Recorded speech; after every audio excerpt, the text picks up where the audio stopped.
Today on an all-new Dr. Phil. My 31-year-old daughter, Sarah, is completely out of control. Sarah acts like an 18-year-old on spring break. They claim their adult daughter refuses to grow up. I currently have a curfew. Now she's back under their roof and under their rules. You're under a contract and you say that's embarrassing. Yes. But getting drunk, getting a DUI, crashing your car, those aren't embarrassing, but No, a contract is? Today's going to be a changing day in your life. You've never had anybody working harder to bring you to the threshold of change than right now.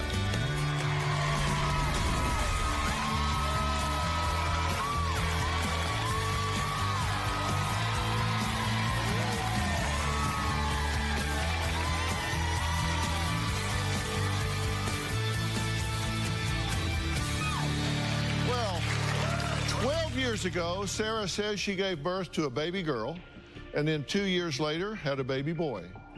She eventually gave her son to his father to raise. Then when she found herself too stressed out to raise her daughter, she gave her up too.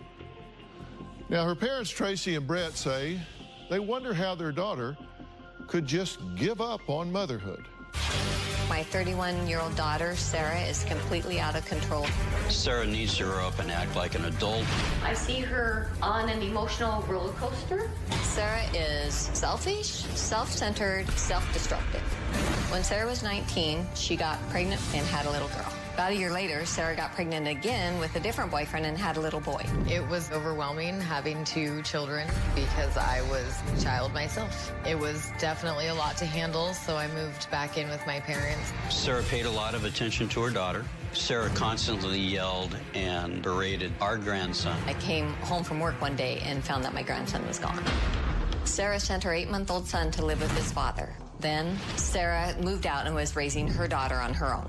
I raised my daughter by myself until she was about 6 years old. Sarah was not a good mother. In my view, Sarah was more interested in hanging with her friends than being a mother. I was very stressed and didn't feel like I could handle being a mom.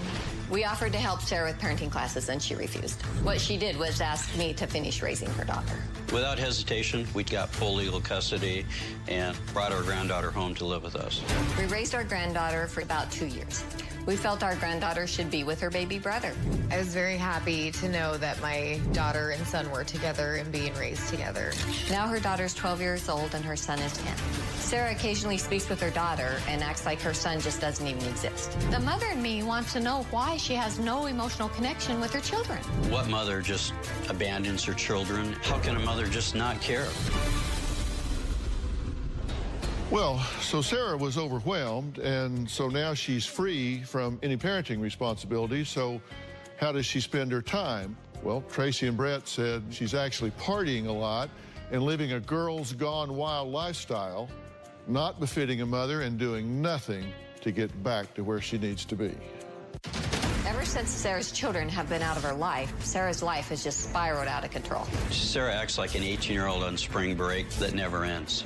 I would work during the day and then get off work and go straight to the bars. We felt like it would all catch up with her, and it has. About 8 months ago, I got a call that Sarah had rear-ended a car at a stoplight. My blood alcohol was twice the legal limit. I was arrested, then taken to jail. My life was very messy. I definitely needed help. My parents offered to help me by me moving back into their house. We allowed her to move back in if she would live by our rules. We drew up a contract. I agreed to not drink, to not go to the bars. I agreed to having my phone tracked. She had a curfew at 9 p.m. on weekdays and 11 p.m. on the weekend. She's broken all the rules. She still drinks. She still goes to bars. 3 or 4 weeks ago, she had to be picked up at 3 o'clock in the morning, very, very inebriated.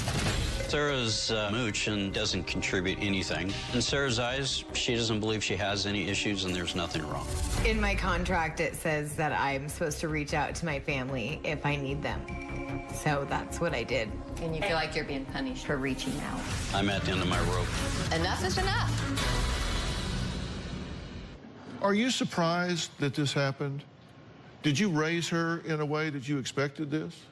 Absolutely not. I didn't raise her in a way to expect this, but I What can't happened? say I'm What turned the totally corner? surprised. She was tested for pregnancy at least 10, 15 times during her high school. One doctor finally said, well, let's put her on some medication. Well, was she promiscuous in high school? No, not like this, no. Well, you said she was tested for pregnancy 10 or 15 times. You don't... That's because she threw up every morning. You go to a doctor and you say... But there are a lot of theories for that other than she's pregnant. Was she sexually active? At some point during high school, yes. Yeah. But not to the extent to which it is right at the moment. Right. So you didn't see this coming, but you're not shocked now that you see it. What do you say? My first exposure to Sarah was when our grandson, when she gave him back to her boyfriend, or his father, and I was very shocked at that. She has these two children. She has abandoned both of them. Correct. And so now she's cycled around and she's come back to you. Correct. And she's living in your house. Correct. You have rules. Correct. And are you enforcing the rules? At times. I don't enforce them all the time because I'm trying to figure out. We've only had her back since last August. She's 31. She acts like she's 19, yes, so I wanted to apply the children rules. I think that's very generous. Is that generous of me? That she's saying that she's acting like she's 19. Oh, okay. Don't you think that's really generous? A teenager. Isn't she more acting like she's 13 or 14 in the way she reasons? Possibly. I would agree. Yeah, because I'm saying that in terms of developmental decision-making and problem-solving skills. Right. And I don't say that to insult her. No. I say it in terms of looking at her developmental foresight, her ability to problem-solve and recognize. Okay. But you say you have a contract. Let's look at the highlights of that contract. And this November 12, 17 is the most recent version of this, and I applaud I applaud this approach. I want to refine it some, but I applaud the approach. I, Sarah, agree to the following. Number one, I agree to follow the house rules and curfews set by the parents, Sunday through Thursday, 9 p.m., Friday and Saturday, 11 p.m. Okay? Now, she's 31? She's 31, okay. Yes. All right, I agree not to drink. I agree not to go to bars. I agree to be in better communication. I agree to have my phone tracked. I agree to reach out to family when I need help. I understand that failing these conditions will lead to more repercussions up to having to move out. Signed by Sarah, date. Note, Tracy and Brett say they amended the contract 1 month ago to permit Sarah to have no curfew on weekends. Correct. And in August, she got a DUI. Correct. And that's why he said no drinking. Correct. Because the judge says no drinking. That's right. Yeah. Judge says no drinking. Judge says no bars. No bars, no drinking. Okay. Or if you get caught, you're going back to jail for 30 days. And is she drinking? Yes. Is she going to bars? Yes. Yes. And you know it? Yes. Yes. This is a photo of Sarah's car after she crashed it while drinking alcohol. Correct. Serious. I mean, you can get hurt. Didn't get her attention. No. Well, I thought it did. I mean, she came out of there, said it was the absolute worst night of her entire life. Jail was no place anybody wants to be. So I really thought it did get her attention, but then she jumps right in and... And she didn't debate that she was drunk, right? Oh, no. Yeah, because here's the collision report. On 8/7/17 at approximately 21 hours, police said, I responded to a 3-car collision. The driver in vehicle 1 was found to be intoxicated and was subsequently arrested for DUI by the Washington State Patrol. Okay, so she's the driver of vehicle 1, found to be intoxicated, took her in. Right. Spent the night in jail. How'd she get out? On her own. I got a call from a person she was dating at that time, and I also got a call from her sister that they were all panicked. They wanted to get her out, and I said, you leave her there. It's one thing Dr. Phil would say, you leave her there. Yeah. And so we left her there.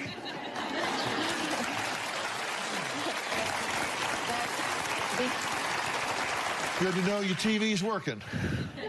I've tried, You're right. Dr. Phil. I mean, you should leave her there, right? And Absolutely. You did. You don't reward bad behavior. There you go.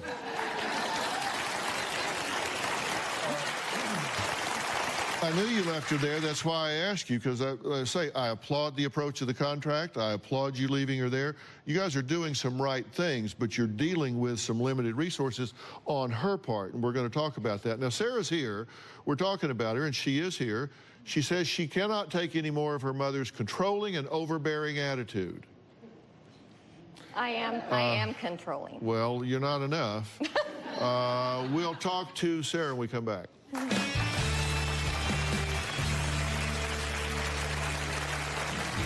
Living at home is definitely horrible. I feel like I'm 16 years old all over again. It wasn't my decision to come to Dr. Phil. I was told that if I didn't, I was going to be kicked out. Monday, Dr. Phil, I need your help. The Bam Margera exclusive. I'm amazed that I try for your help, and Dr. Phil's team is here. I'm like, When I see a young man that's in trouble and asking for help, my ears prick up. The issues. Is there something wrong with you? no, Why are you here? His wife. you don't listen, you don't follow rules.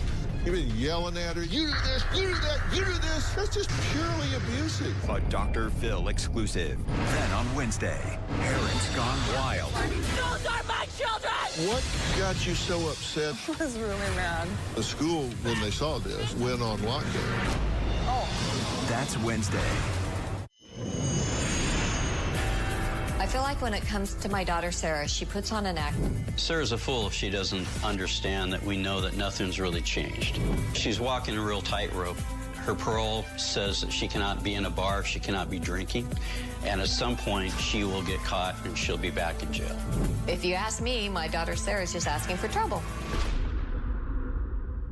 Well, Tracy and her husband Brett say that her daughter Sarah is partying and acting completely out of control instead of focusing on being a mother. But Sarah claims she has changed for the better, and her mother just can't see her progress because she is so controlling you can never please her. Take a look. It wasn't my decision to come to Dr. Phil. I was told that if I didn't, I was going to be kicked out. Sure, I've made my mistakes, but they're my mistakes, not my parents. My parents are making a much bigger deal out of my life. Living at home is definitely horrible. This is where I hang out, and I normally watch TV. That's about all I do in here, or sleep. It's very depressing to live at home and not be treated like an adult. I feel like I'm 16 years old all over again. Both of my parents are very controlling. Am I controlling? Yes, I'm controlling. I'm a mortgage underwriter, for goodness sake. Everything had to be I can't control Sarah. It drives me flipping nuts. Both of them just need to back off. I feel like my contract is dumb. It's really ridiculous. I currently have a curfew. My parents monitor my every move. I feel like my parents are stalking me. I did go through a party phase in my life, but I also feel like I'm no longer in that phase. When it comes to drinking, I've definitely learned my lesson. I do regret getting my DUI. Definitely ruined my life. I now have to have a blow and go in my car. I have to blow into this lovely blow and go. I also have a camera and a GPS so that the court knows that I'm not drinking. I miss my kids all the time, but I know that I did the right thing. To stay connected with my children, I talk to them on the phone all the time. She does not call her son. Zero consistency.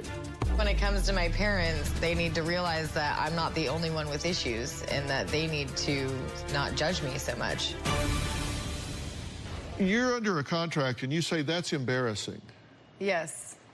But getting drunk, getting a DUI, crashing your car, Also having a blow and go on your car, those aren't embarrassing, but No, a contract is? All of it is. I just want to move on and not have it thrown in my face every day that I screwed up. Yeah. And you said that your parents need to A, B, and C. Why? I just feel like I need to be treated as an adult. Behave like one.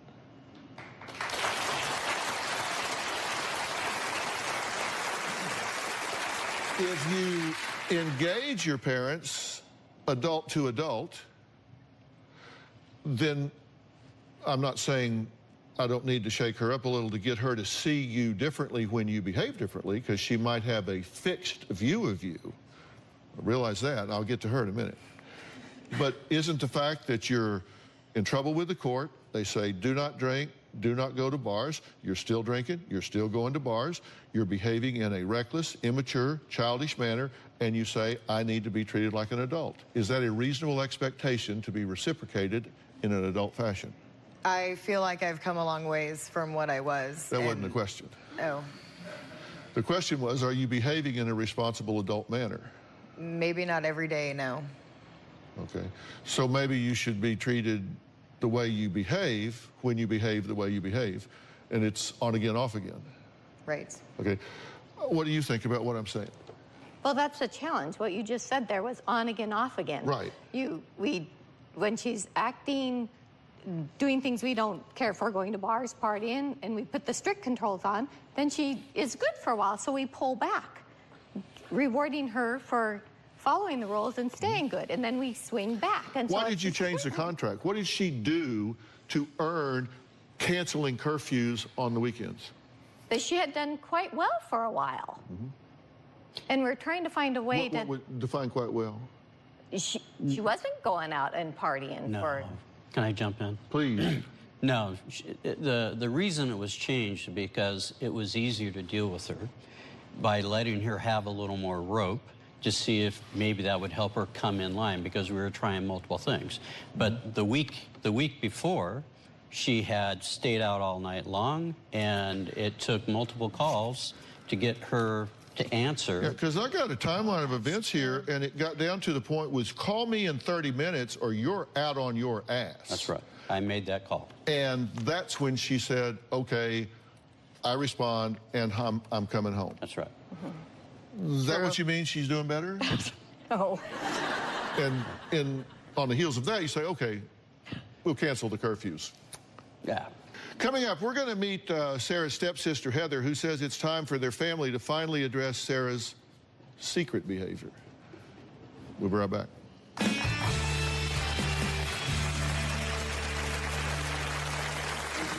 When it comes to my sister Sarah, I really never have addressed what's going on. Now is the ideal time. There's a lot in Sarah's life that my parents don't understand or know about. If Sarah doesn't start making some really strong decisions in her life, she's going to wind up dead. And later... Sarah, do you feel like you ever bonded with your son? No, he was 6 months old when Nathan took him. You dropped him off and left him. No, I didn't. Yes, you did. I forgot. You're always right. My sister Heather and I are very different. Her older sister is responsible, has a great job, takes life seriously. With Heather, we never have to question where she is or what she's doing. Sarah is undependable, not responsible. I feel that my parents think that Heather can do no wrong and that she's the golden child. When it comes to me, I'm the black sheep or the bad seed. Like, I can't do anything right.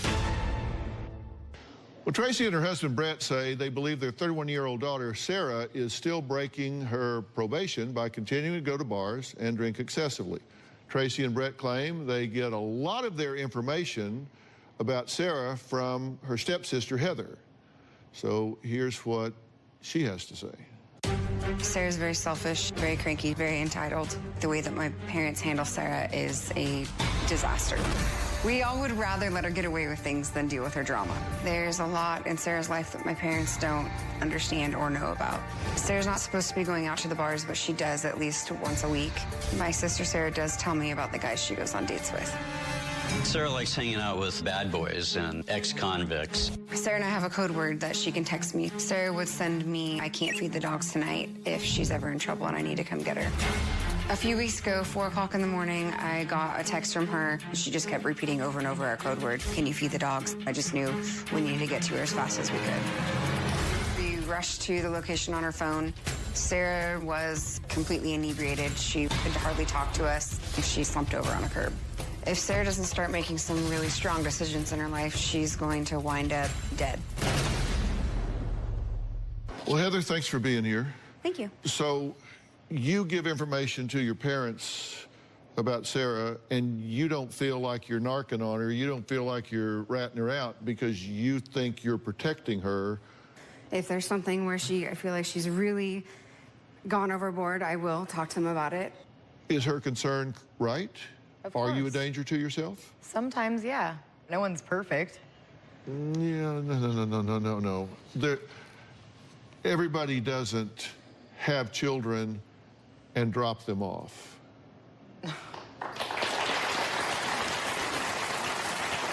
And don't you ask yourself why that's what's happened in your life, that you're not with your children? Because I'm a horrible person, okay? Is that what you all want to hear? No, I want to hear what you think. Why do you think you're in that situation? Because I haven't learned to grow up yet. You get told that you're a certain person every day and you believe it.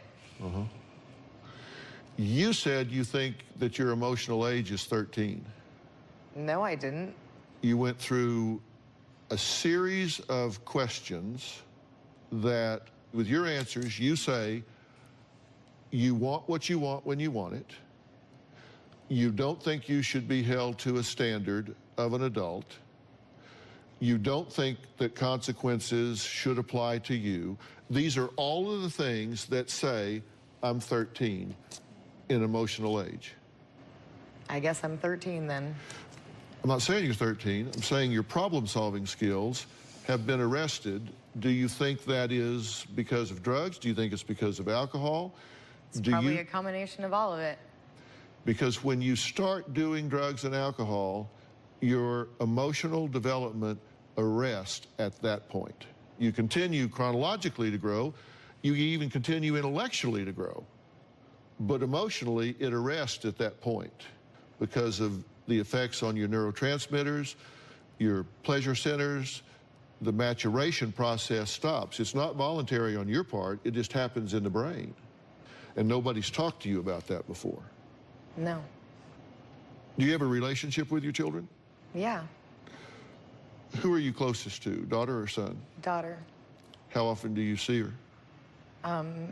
As often as I can, mostly on major holidays. It's really only like once a year, though. I mean, we don't see them more than once a year. You say that you speak to your daughter once a week. Nathan, who she's with now, says that you last called your daughter for her birthday a month ago. Nathan says you're disconnected with your daughter, and you say you have a great relationship. Sarah says you're unsure the last time you spoke with your son. Nathan says you don't ever speak to your son, that you don't pay attention to him, and he feels like you neglect the children. Sarah's 12-year-old daughter and 10-year-old son have spoken about this. They have words that they want me to share with their mother. These are very bright and loving children. We'll hear from them next.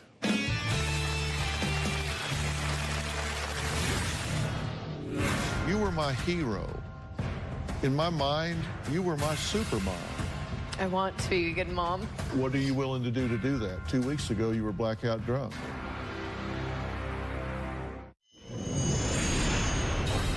Our two grandchildren, we would love for them to be able to know their mother and have some type of relationship. I feel like I'm missing out on their lives. She is so guilt-ridden that she just doesn't even know where to start or what to do. The crazy thing is Sarah's even mentioned that it wouldn't be out of the picture to have more kids if she met somebody who wanted more kids, which is absolutely crazy.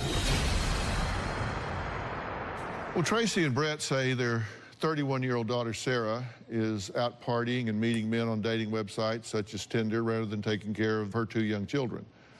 Sarah's family says they are begging her to step up and be a mother.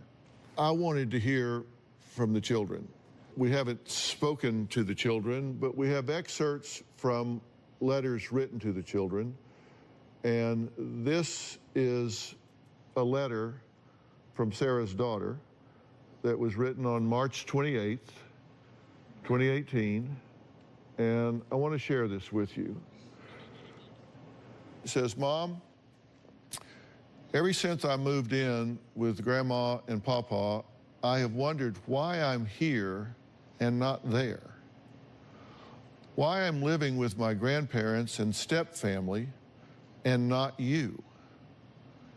Is there something that I'm doing wrong? You were my hero. In my mind, you were my super mom. Until one day I ended up with all of my things in my grandma's car, waving goodbye. All I want is my old life back, my family back, and most of all, my mom back.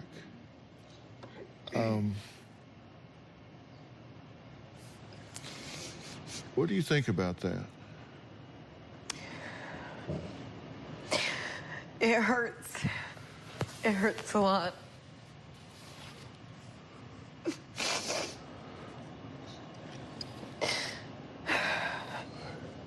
I want to be a good mom. But my mom thought it was best if she left me. Well, your quote was, when my daughter was 6, I couldn't handle being a mom. That's a quote from you. Yeah, it's hard to be a single mom when you're a baby yourself. You just said she it's because of my mother. You said when she was 6, you said, I could not handle being a mom. Yeah, it was hard. I would love to be a great mother to them. But what are you willing to do that? 2 weeks ago, you were blackout drunk. Your son wrote a letter. How I feel about my mom is I feel weird about it. Also, my sister told me that our mom would never have her clean her room. She never had chores, but I don't really like that. I want to be a responsible person. But I still really, really, really, really love her so much. I love you, Sarah. You're perfect. And you surrendered him when he was how old? 6 months old. He says, I still really, really, really, really love her so much. Yeah, and I really, really love him so much. And my daughter. Sarah, do you feel like you ever bonded with your son? Do you feel like you ever really bonded with him? No, he was 6 months old when Nathan took him. I mean, when he was Nathan didn't take younger. him. You dropped him off and left him. No, I didn't. Yes, you did. Okay, I forgot. You're always right. The father of Sarah's 10-year-old son, who also is taking care of her 12-year-old daughter, he too has a message for Sarah, and we'll hear from him next.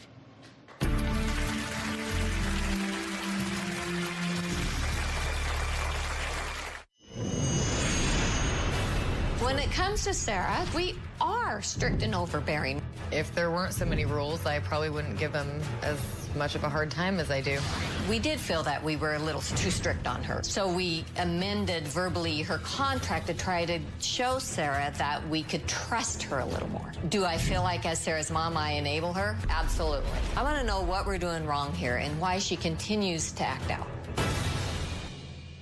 Well, Sarah was allowed to move in with her parents, Tracy and Brett, after agreeing to sign their contract with strict rules that are intended to keep her from going off the rails. The father of Sarah's 10-year-old son, who also is taking care of her 12-year-old daughter, he too has a message. Nathan says, I've known Sarah for 13 years, and the Sarah that I know today is not the person I once knew. I used to know a Sarah who was a bright light. Instead, I'm left with the ashes. It is now my daily task to hold my son and with hopeful words tell him that his mother does love him, even when he does not know her. It is not an easy thing to constantly remind the daughter to call Sarah, but I know it makes her happy to hear her voice. Sarah doesn't visit. I don't think I've ever seen her visit, ever. She's welcome, and she knows that. And it is not easy to drive to Washington, yet I make that trip twice a year because I love our children. The other day, I went to say goodnight to her daughter, and I found her on her knees praying by her bed. She prayed that she could live together with Sarah again. It's never too late to turn around and walk in a different direction. We've always been here praying and waiting for her. You must have done some things right along the way, because if you didn't, why would they miss you? It's very true. But don't you, in fairness, have to get you under control first? Yes. I've been doing this forever. And there are stages of readiness, and I see them in people. And stage one is when you're compelled by authority. That's when the court says, take anger management or go to this program or whatever. And so you do it because you're compelled to. The chance of success from something like that is almost zero.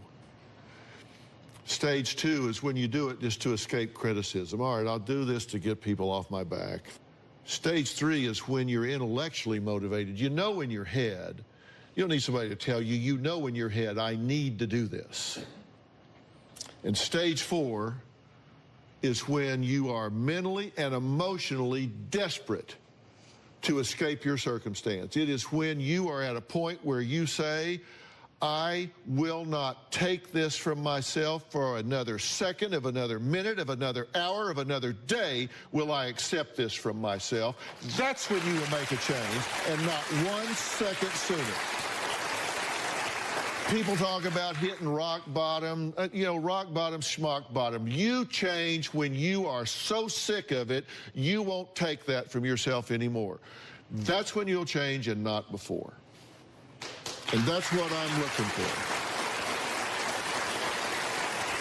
So the question is, you're either there or you're not. Coming up, Brett says he is 70% sure that Sarah cannot change. I'm an incurable optimist. I don't believe that. And when I come back, I want to speak to Sarah, and I want to speak to her alone. We'll be right back.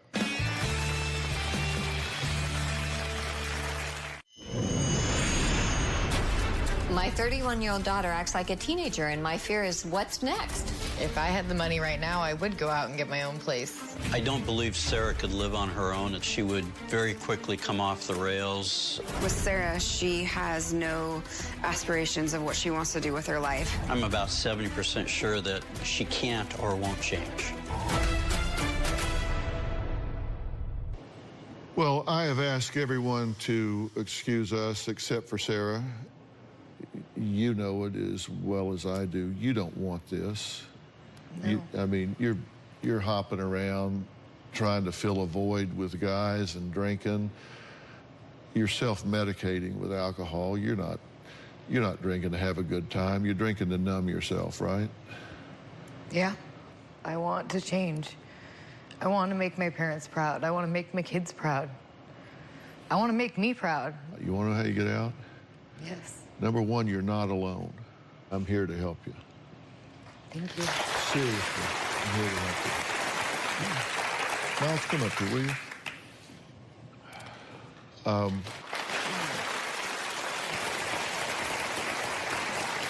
Meet Miles Adcox. I asked Miles to be here. Miles is the owner and CEO of Onsite.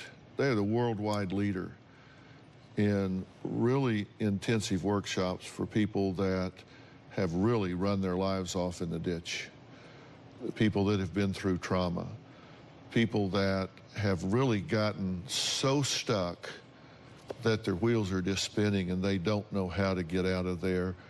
But they're not somebody that needs to go to some psychiatric facility or something. That's not what they need. What they need are tools. They need life coaches. They need plans. And they bring in top experts from the world over to do this in a real intensive way so you can get things moving in a short period of time. She would be a poster child, would she not? I'm so glad I'm here today. I'm going to take my professional hat off for just a minute. I know the black sheep role because I lived it.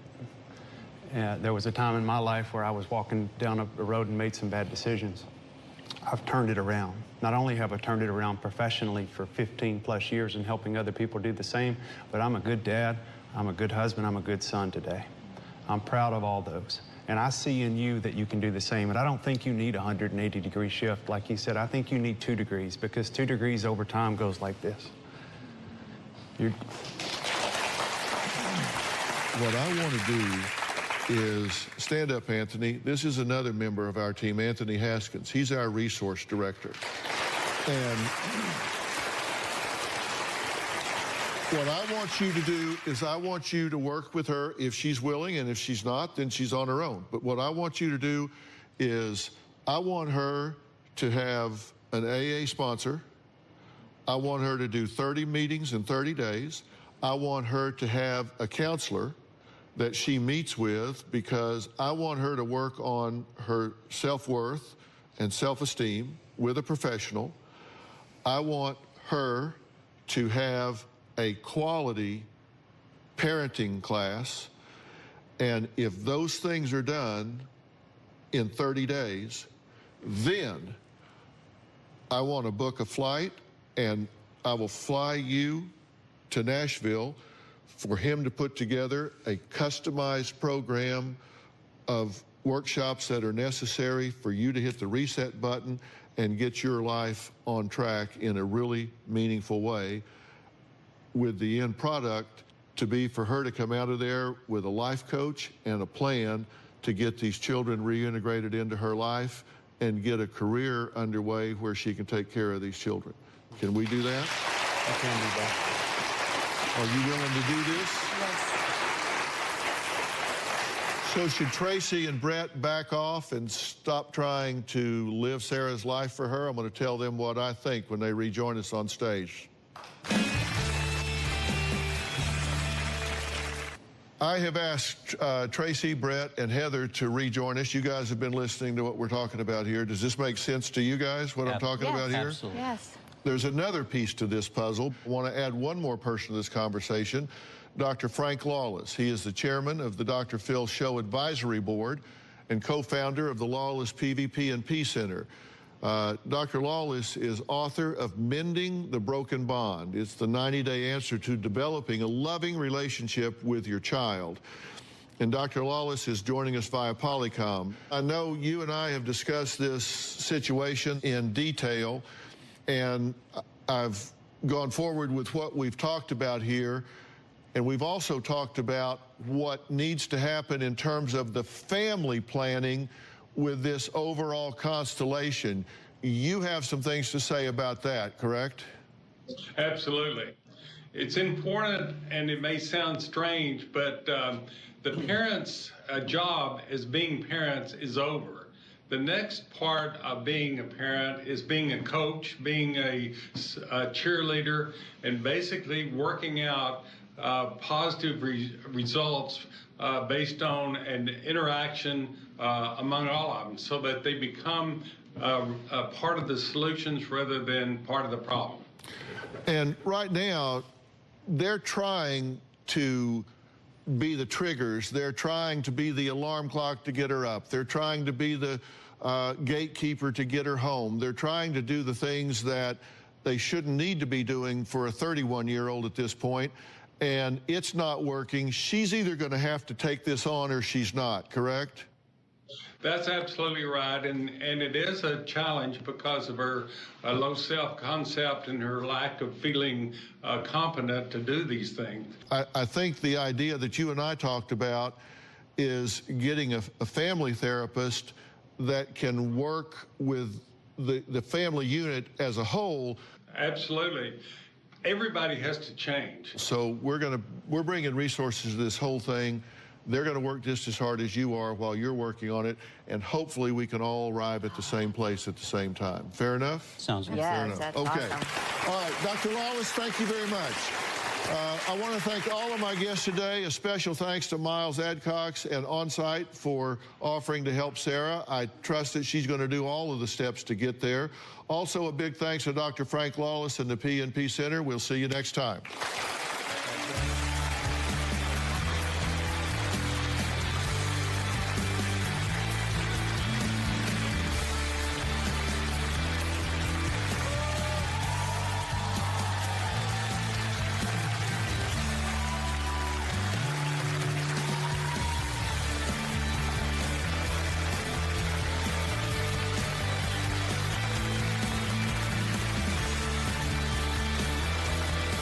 Today on an all-new Dr. Phil.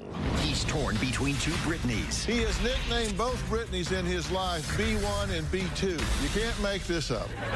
B2 was at my house, and then B1 popped up unannounced. I was immediately livid. And this love triangle? You say you're caught between two Britneys, but it seems to me like you're playing both hands. Is shattering the family circle.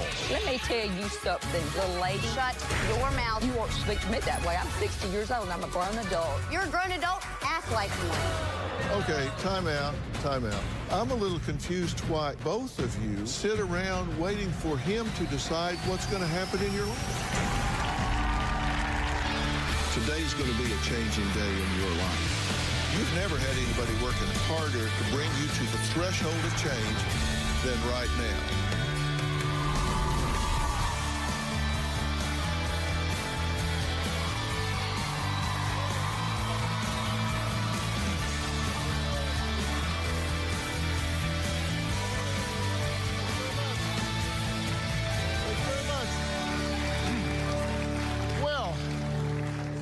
Conscious uncoupling, bird nesting, and soft landing are new parenting trends being practiced by celebrity exes like Gwyneth Paltrow, Chris Martin, and Anna Faris, Chris Pratt.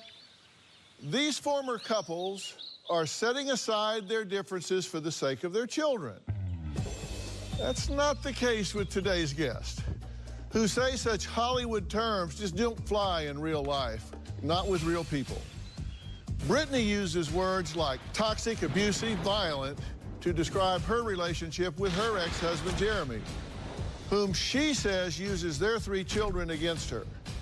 Brittany also says Jeremy even moved in another woman, who's also named Brittany, to play mother to their children. He has nicknamed both Brittany's in his life B1 and B2. You can't make this up. Here is what Brittany, her twin sister Brooke, and their mother Sheila have to say about her ex, Jeremy. Take a look. My ex-husband, Jeremy, was not a good dad, and he was a horrible husband. Jeremy is a controlling, manipulative narcissist. If Jeremy can't have Brittany, nobody can. In the past, she's always gone back to him because she knew she would not get to see the kids. This past year, we've been living apart. He's always been able to get me back. Because he hasn't been able to this time, he's pissed off. My main concern is the kids. Neither one will hire an attorney to get child support or custody agreed upon. A little over a year ago, I found out that Jeremy was cheating on me with his now girlfriend, Brittany. This girl lost custody of her only daughter, so now she's trying to raise my grandchildren. Now he has her living with him, and my kids are in the middle. Brittany has told my children that she was not trying to replace their mother, that she was just there to give them motherly love. I don't need her giving them motherly anything. My relationship has even suffered with my sister because of Jeremy. Jeremy can't stand seeing me happy, and the minute that he does, he's going to make my life a living hell. Earlier this year, I went to Jeremy's house. He started screaming and cussing and telling me that I made him this way. Then he took out his pistol and shot it in the ceiling. Jeremy made it seem like I was the crazy one, yet he's the one that shot the gun inside his house. I pray that Brittany will get past the situation with Jeremy and be able to live a normal life.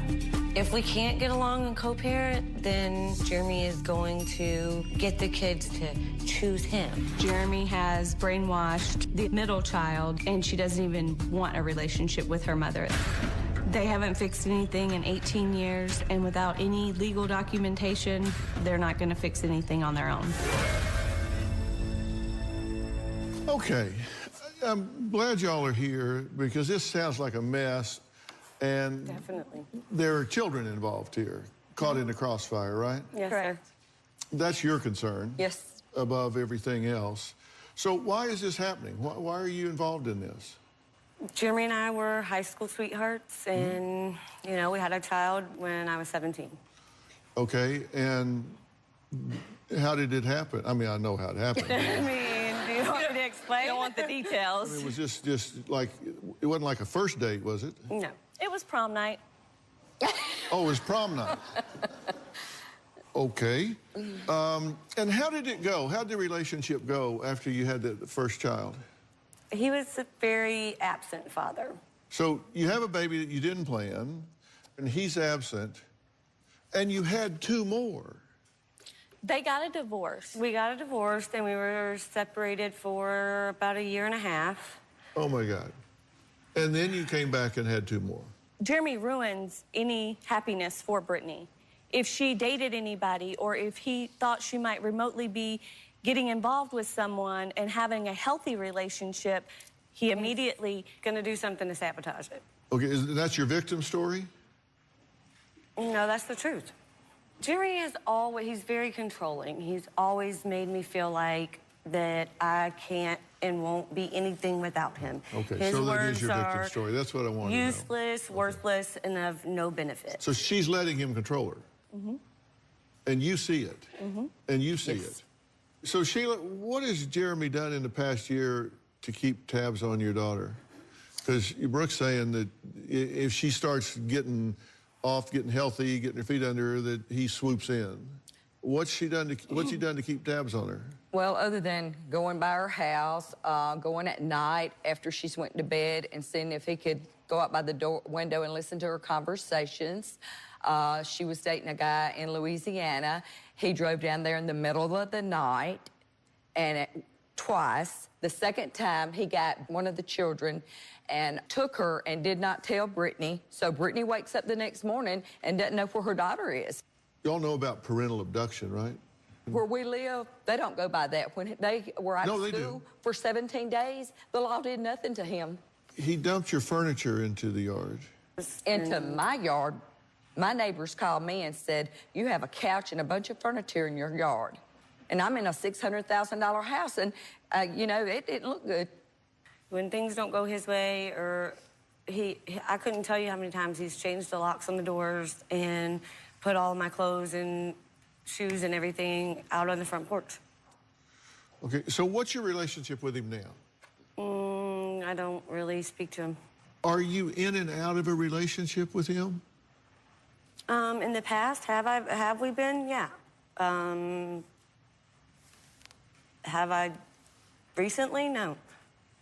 I mean, like, I was dating someone up until the end of May. Until he ruined that. And he gigs you with things like he says that the other Brittany does a better job as a mother than you do. Oh, yeah. Well, let me just tell you, the other Brittany has her own child, and she doesn't even have custody. Her mother does. So that tells you what kind of job she does. She's their friend. That she does their makeup and their hair. She's their friend. So you don't think much of her? I have absolutely no respect or anything for her at all. Well, Jeremy, the man that I guess you could say is caught between two Brittany's, is here, and he says Sheila is two-faced and his ex-wife Brittany is a bad mom who needs God. Oh, yeah. In the last month, he's We'll be found right Jesus. back.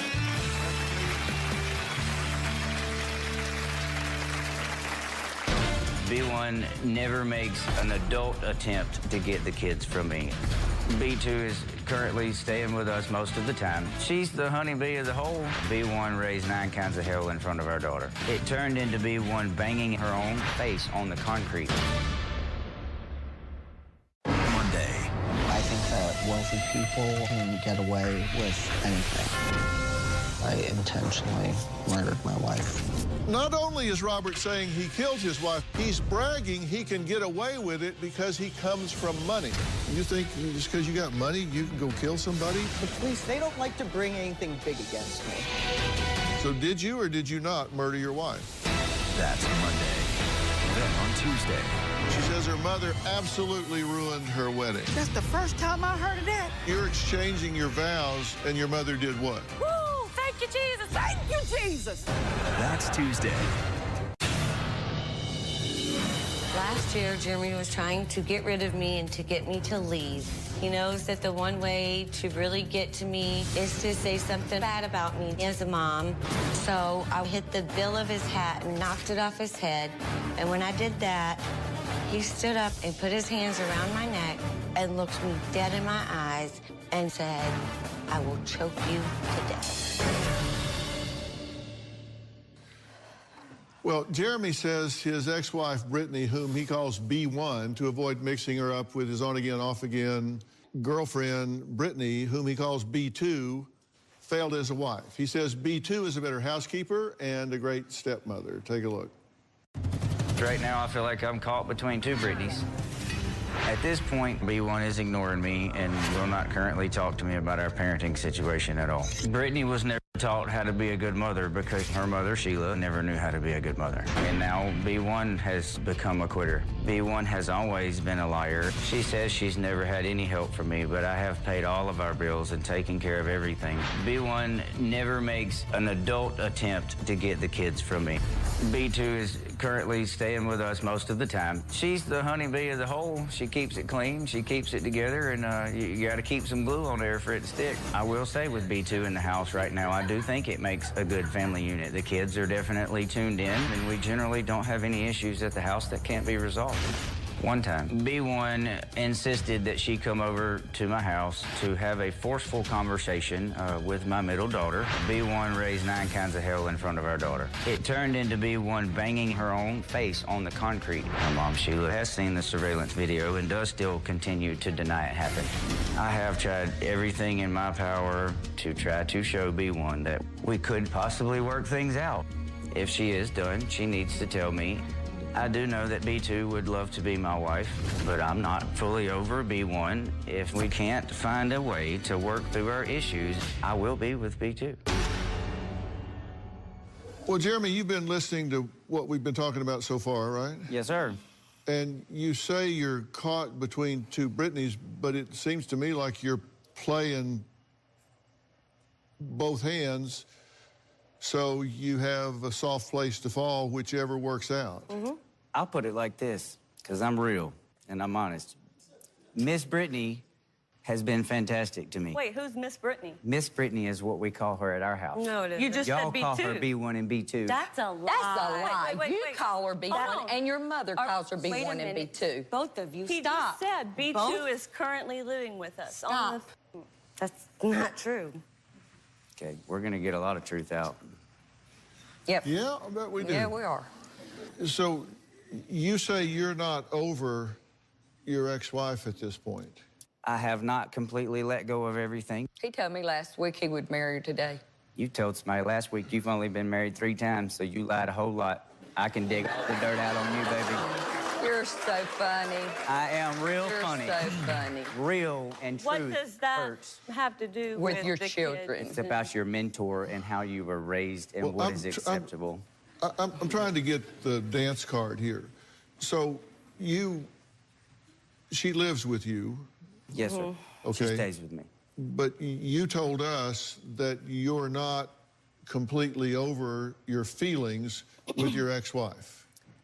I have not completely let go of everything. You're right. And you said that if you can't get this back together, then by default, you would then settle for this other Brittany, but that you don't really love her. Correct. I do not love B2, or Miss Brittany as we call her at home, or if we need to refer to her as B2 here Well, to call make her sense. Clyde, I don't care. But you're saying you're not in love with her. I am not in love with Brittany. Okay. no. Does she know that you two still have something going on between you? Mm-hmm. And She knows that we talk. She knows when was that, the last time the two of you were intimate? since she's going to lie about it, and I have sent the text, it was July the 12th, to be exact. July the 12th. I have the date. Let's go on and talk about it, because your mom's really not going to like the fact to know that you drove all the way down to Hattiesburg to pick me up and take me back to your bed. Thank you, ma'am. To stay at your sugar shack. So let's get real, Sheila. I didn't know. I know you didn't know. Well, why are you? Because she lies to you just like you lie to her, and y'all all lie to each other. Oh, So but let's you get don't real lie. In here. Let's You get don't real lie. in here. Yeah, you don't lie. No, but I didn't say I was perfect. Oh, That's we're a not good either. thing. So a month ago, you two slept together. Yes. I don't know the exact date. I'm not saying that I haven't slept with him. I've slept with him for 18 years. Of course, I'm not judging it. I'm just trying to get. I'm just trying to get a sense of what the dynamic is here. I would say within the past month or two, sure. Okay, and does this other Brittany know that? Yes, sir. And she's okay with that? Not necessarily okay. She's hurt. Well, she's here. She's been listening to all this. We'll talk to her when we come back. Jeremy is the love of my life. When Brittany sinks her claws in and pulls Jeremy back in, he tends to kick me out. I honestly feel like I've just been in a bad love triangle.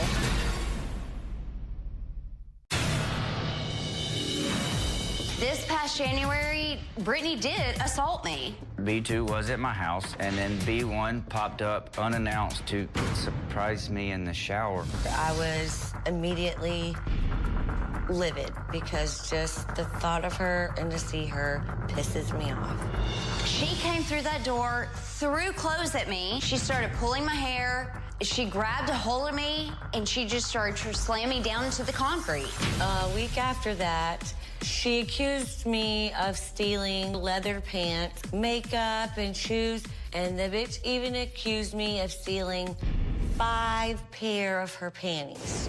That's when I decided enough was enough, and I did press charges against Brittany.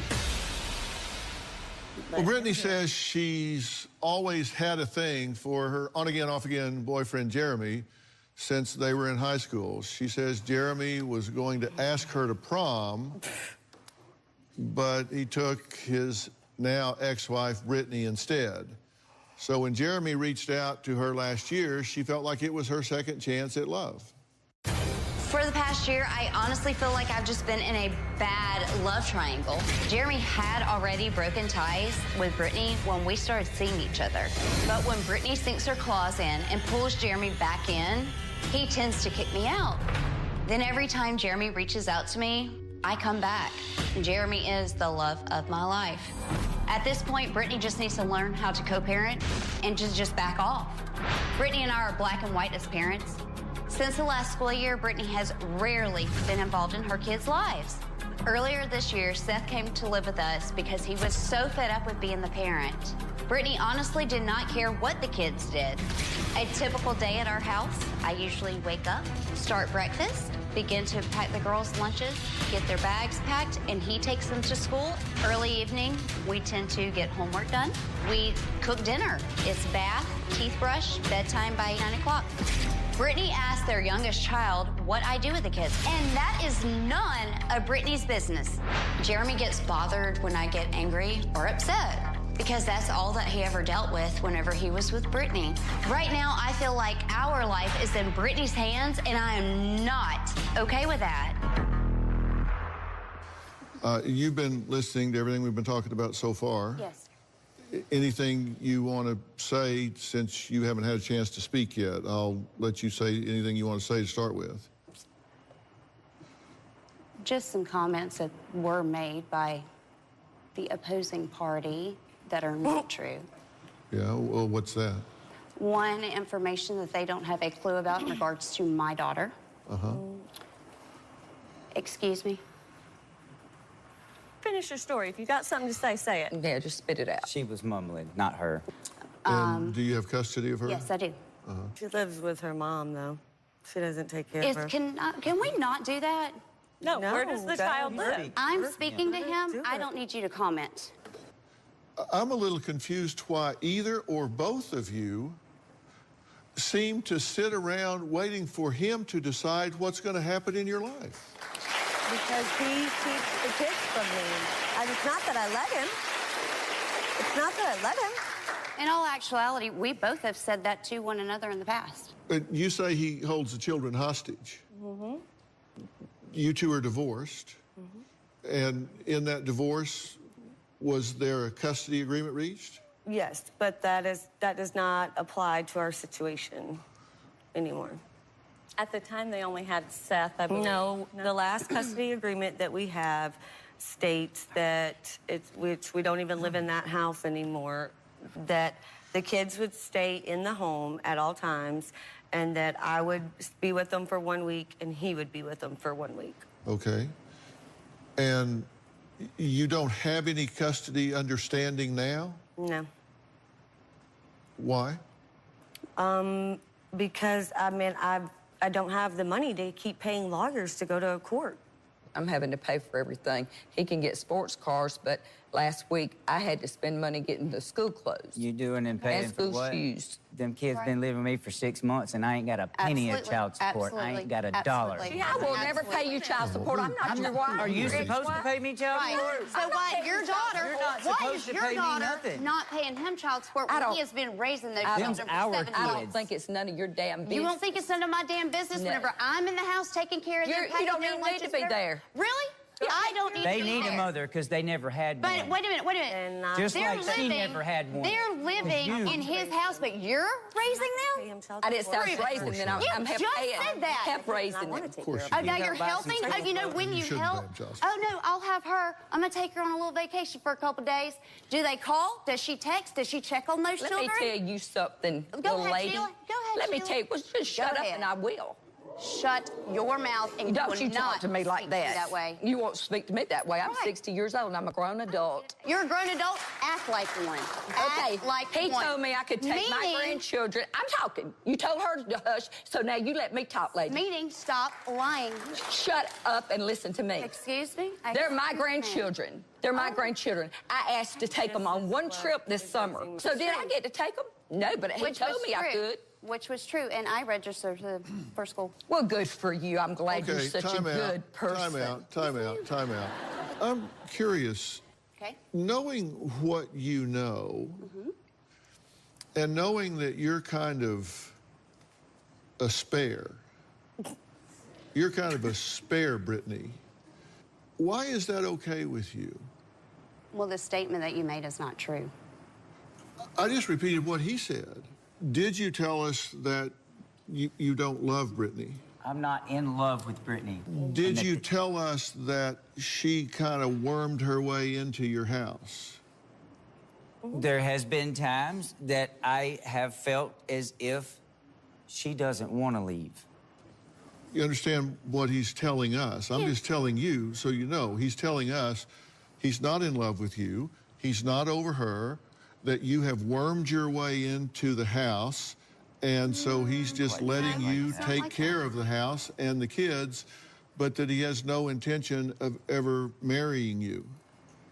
Or I didn't say being it like that either. I didn't say that I have no intention of ever marrying her. Actually, you did. Did I? Yes, you did.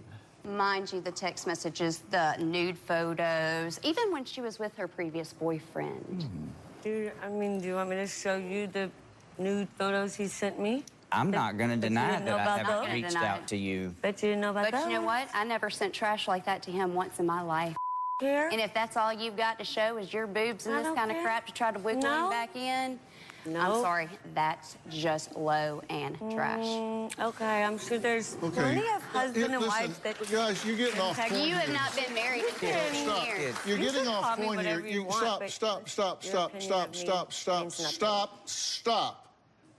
You're getting off point here, and that's why you never get anything resolved. Exactly. I'm trying to ask you, so I understand what you're willing to settle for.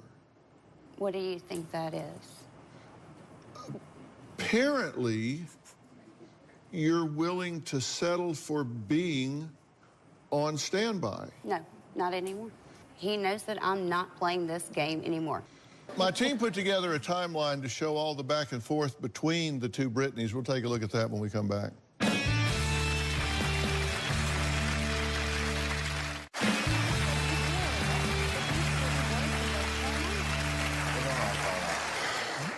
You seem to be citing some religious sensitivities.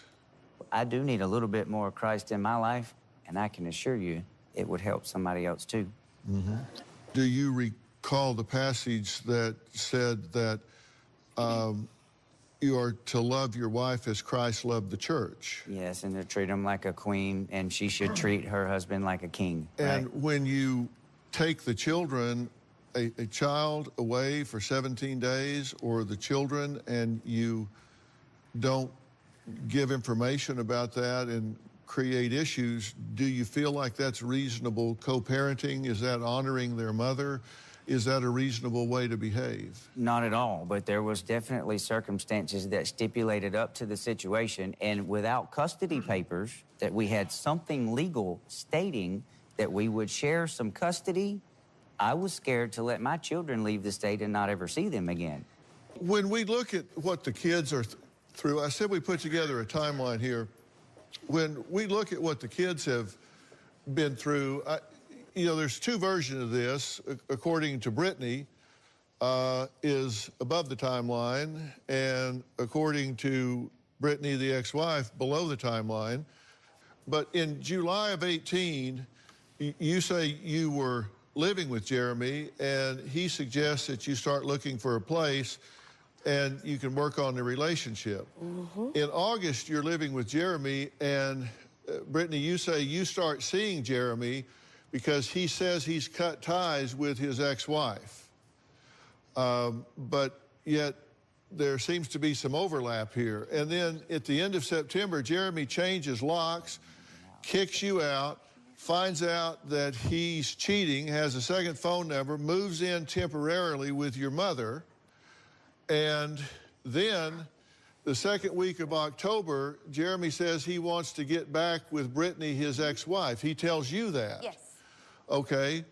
So you move into your own place near Jeremy, and he moves to Georgia and is texting you constantly. Jeremy reaches out to you again. Yes. And you visit him in Georgia. I did go up there to Georgia, yes. Yeah. And at that time, you start dating a new boyfriend.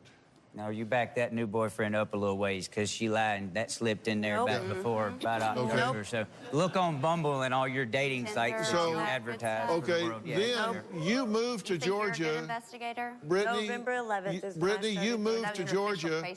You moved to Georgia to live with Jeremy. I did first week of No, Georgia. I'm going to correct that. She moved to Georgia to take care of my paperwork while In I'm his doing business, storm yes. debris cleanup, helping I families worked in for Georgia him. get over Hurricane Michael, and I needed someone to help me take Yes, care of I the worked. And you I was talked technically about an getting employee of married his. at that point. No, we were not talking about getting married. She was putting on Pinterest wedding dresses and wedding rings about her getting married. In January of this year, you're living with Jeremy in Georgia. Yes. And the end of January, you return from Georgia. Yes. And then Brittany, you say, assaults you. 1 week after we got back, yes. And Jeremy asks you to leave and spends the night with Brittany. Yes. And you discover that personal items have been stolen. 3 days later, but the night that happened, she texted me telling me, thank you for my clothes, and the shoes fit perfectly. And this is when your arms are all bruised up. That's when she attacked me on the back porch, yes. Uh-huh. And you're still dating your boyfriend at this point. Are you still dating your boyfriend at that time? Uh-huh. This is on again, off again, on again, off again, on again, off again. And the kids have got to feel like they're just in a hurricane. And that's just not reasonable. I agree. Correct. There is one mature person in this family, and he's not here. It's out of the mouths of babes. We're going to talk to their 18-year-old son, Seth, when we come back.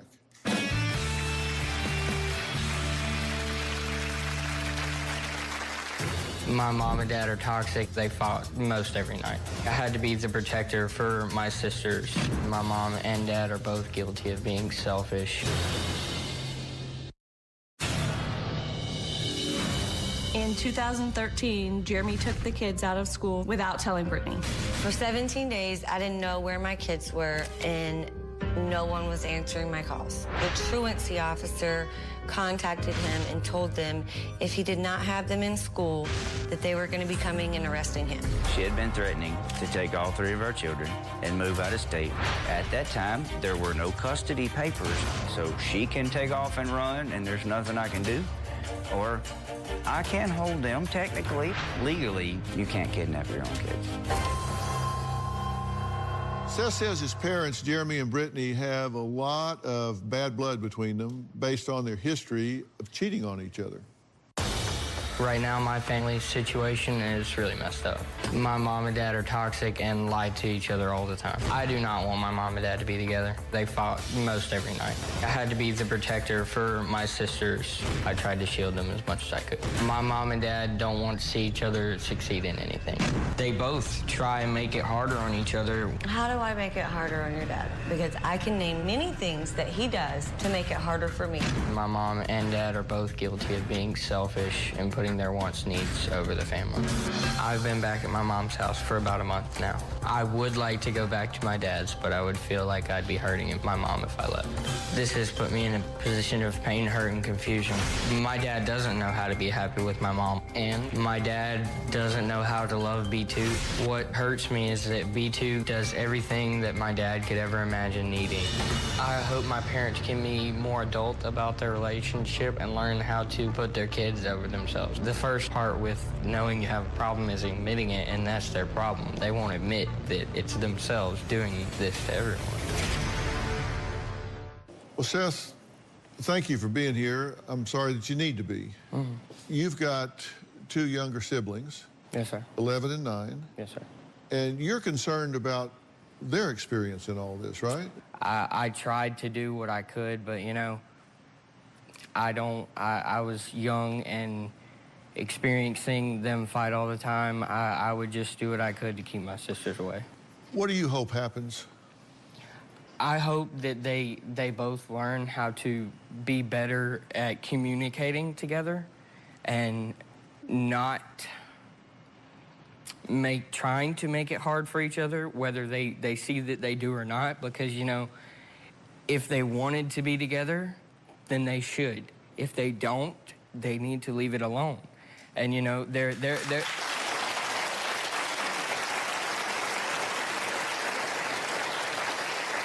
and, you know, there was even a discussion that me and my dad, about, you know, if it should go on, then we need to do it and try as a family. But if not, it just hurts everyone. I'm going to excuse everybody except Jeremy and Brittany, who I want to speak to alone. They're the mother and father. I don't want any help. I'm going to excuse everybody but them. When we come back, I want to talk to these 2 about what I think needs to happen here. We'll be right back.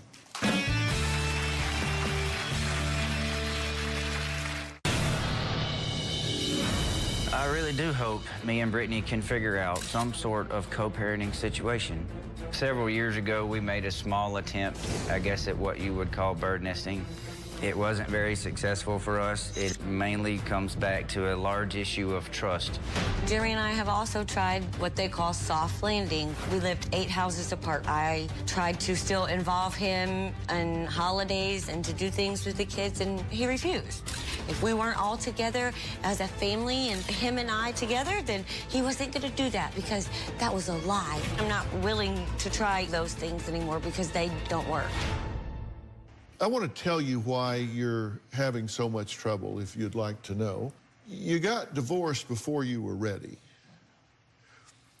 I think people in America get divorced too fast for the wrong reasons.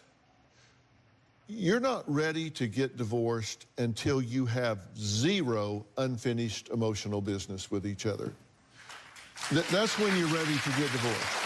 You're ready to get divorced when you can say, I've turned over every stone, I've investigated every avenue of rehabilitation for this.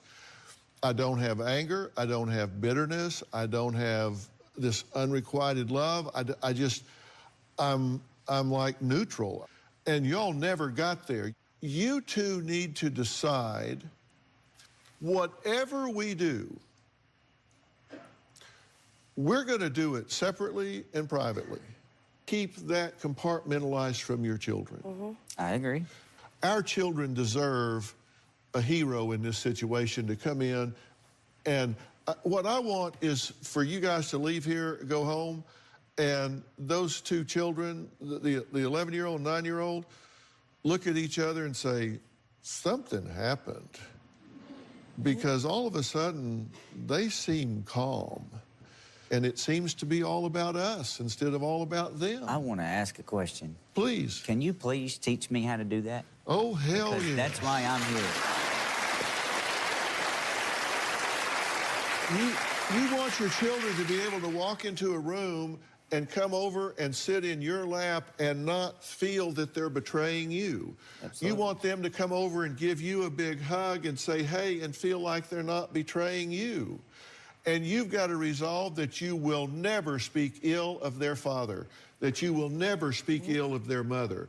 Once that happens, there will be a hush fall over this family, and you'll be able for those kids to say, all of a sudden, we're the most important people in this family. And I've told our children that. I've even about his girlfriend, I've told them, you have no reason not to like her. I don't want you to do that. Is that before or after you beat her up? After. We'll be right back.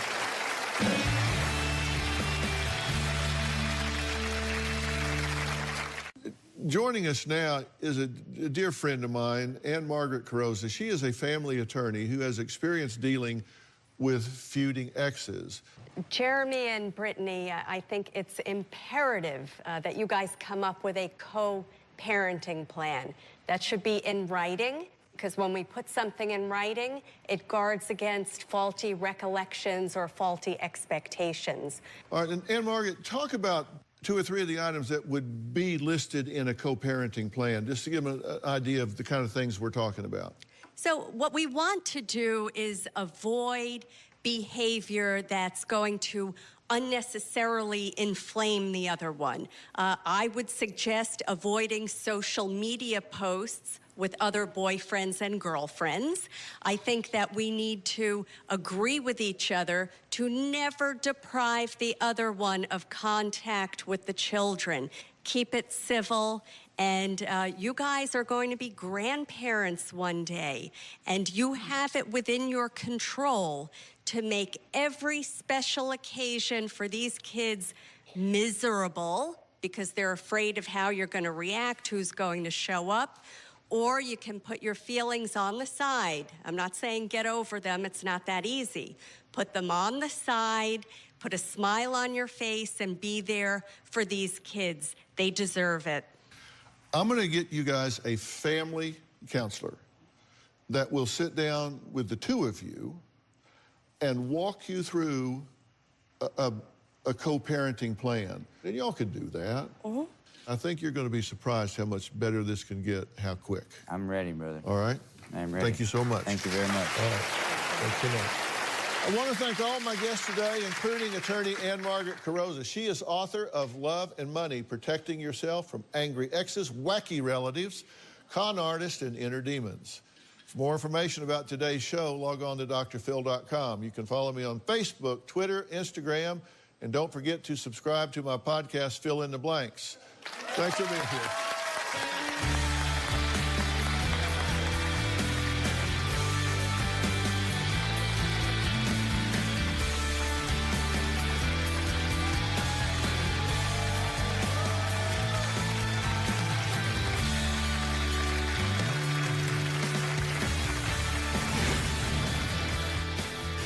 I know that Brittany was lying in several things, such as when she said, I haven't seen Jeremy in a couple months.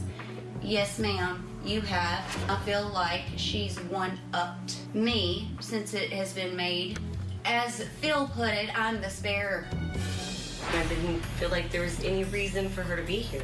It's not about her. It was about the kids. Everything that Dr. Phil or anybody said to her, she already knows those things. She doesn't care. She's that desperate that she'll put up with it because he's the love of her life. He walks all over her and she believes she's about as smart as a box of rocks. Today on an all-new Dr. Phil. She says her mother absolutely ruined her wedding. That's the first time I heard of that. Did you wear a white dress to your daughter's She wedding? saw it, so I would okay my mother wearing a white dress. Don't do this to me. You're exchanging your vows, and your mother did what? Woo! Thank you, Jesus. Thank you, Jesus. Y'all didn't get Kendra. Hold on. You don't know me? You're lying, Kendra. And you need to go to church. Today's going to be a changing day in your life. You've never had anybody working harder to bring you to the threshold of change than right now.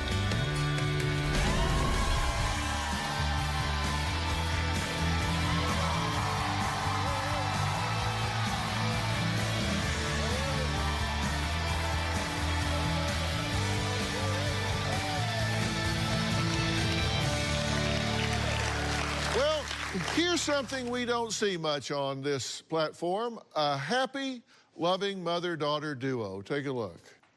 How you doing today, Mom?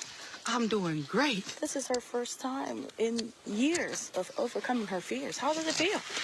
It feels wonderful. I love ziplining, honey. Well, but guess what? Wanda and her daughter Tiffany are here today, and that can only mean one thing. That relationship that you just saw, that's not the real deal, because their relationship is on the rocks in a big, big way. Take a look. Let me tell you something. I want nothing else to do with you. I want you to see my face, and I don't have time to be chasing after a woman that is jealous of her own daughter. As you can see, there's some bad blood between these two ladies. You're tearing your family apart. You just liar, liar, liar, liar. You have driven me crazy for years. I'm tired of it. I promise you, when I say I am done, I'm done. Tiffany's a bitch. Tiffany says she's over her mother, Wanda, and here's why. My mother is the poster child of maternal envy. My daughter, Tiffany, is trying to discredit me. Around 2011, I started modeling. At my great-grandmother's funeral, she was taking my pictures and telling people that I was a prostitute. I never told her she was a prostitute. Her brother told me that she had different men coming in her bedroom. I said it was prostitution way. My mother absolutely loves being the center of attention.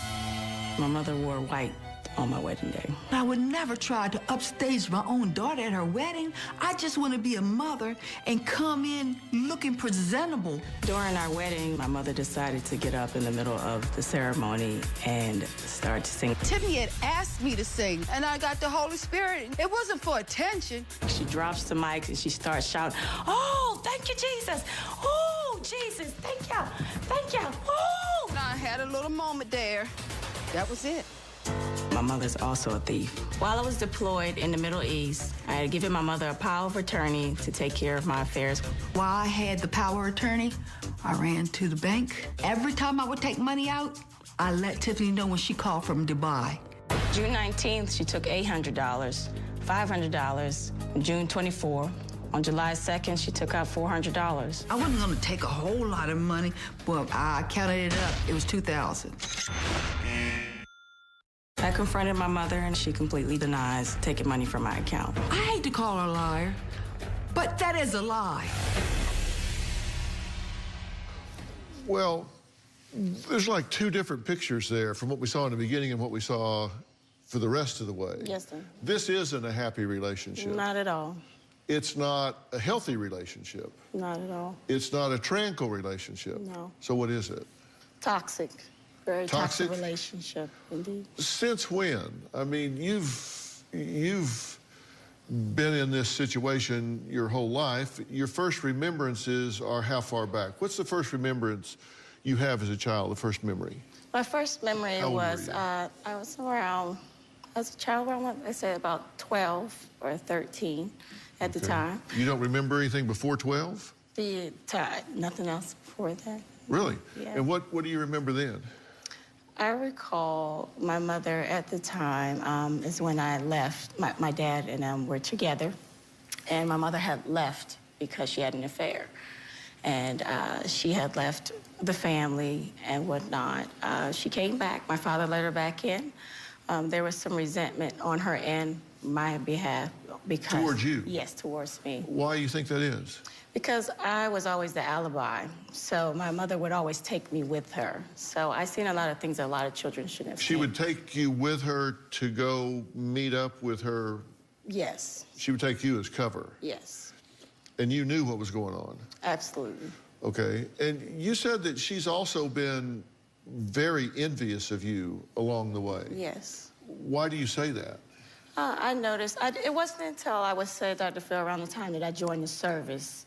When I joined the service is when I started to see exactly what was going on with my mother. You joined the Navy, right? Yes, I did. Okay. And thank you for your service, by the way. Thank you for your support. And Wanda says Tiffany is telling lies, and she knows why. Now, Wanda is her mother. It's payback for Wanda having an affair. She says that Tiffany's lying about her because she resents her mother having an affair and abandoning the family when Tiffany was just 14 years old. So let's take a look at this. After having an affair, I became pregnant with this other man's baby and didn't want my husband to know. My mother completely tried to convince my father after a vasectomy that he was the father. I lied because I was scared I was going to lose my marriage. But I had to leave because I felt like I wasn't worthy of Kevin. She was gone with this man for about a few months before she came crawling back to my father. Even after returning to my father, she continued the relationship. They had so that they didn't leave a trail. They had leased a house together further away from our home. That's where they would meet up. I kept seeing the man and talking to him only because he was harassing me, and I begged him to leave me alone. One day, my dad got arrested for fighting the neighbor. After that, my mom and dad got back together. We then moved into the house that the neighbor and my mother leased together, which was very weird. Tiffany is jealous of me because I have a wonderful husband, and she just trying to tear apart my marriage by lying about me. Okay, now, you two have not actually seen each other in about 8 months, right? About 5. I think about 5 months. Okay, Yes, good while. Yes. Several months you haven't seen each other. Yes. Have you talked? No. So you haven't seen or talked to each other in several months? Just on the phone. I cut my mother off earlier this year, and that was the last time I spoke to her. Okay. What triggered you cutting her off? It was all about me defending my brother. She had meddled in the middle of his marriage. He came to them with concerns, of course, as children should. And she was going a little bit too far with it. So at that time, Tiffany. what I did was I called her out, basically, call out the elephant in the room and say, you know, you Tiffany. were a bit over the top. Let me say this, And Tiffany. in return, of course, Let me talk, I Tiffany. also, you've had enough time to talk for all 31 years of my Tiffany, life. you talk, and you would never let me, you never listen to me. Please, baby, No. listen to me. Don't call me baby. You're my daughter, and I am your mother. You're the woman that gave me life. There's No, I love you. You are my daughter. She says, I am the poster child for maternal envy. Oh, that hurt me so bad. Look, nobody can tell me about my experience. My mother's evil. Thursday, the mysterious disappearance of Jennifer Dulos. Whatever happened, happened right there. The estranged husband. Do you think he's telling the truth, or is he showing deceptive behavior? The crime scene. Blood, blood, blood. There's not blood everywhere. And the one thing everyone agrees on. It seems to be terribly incriminating. That's Thursday. Then on Friday. All I could think of was that my husband was going to have to identify me, and he wouldn't be able to. The police have come out to say that I didn't really have any injuries, that I was fine. That's Friday.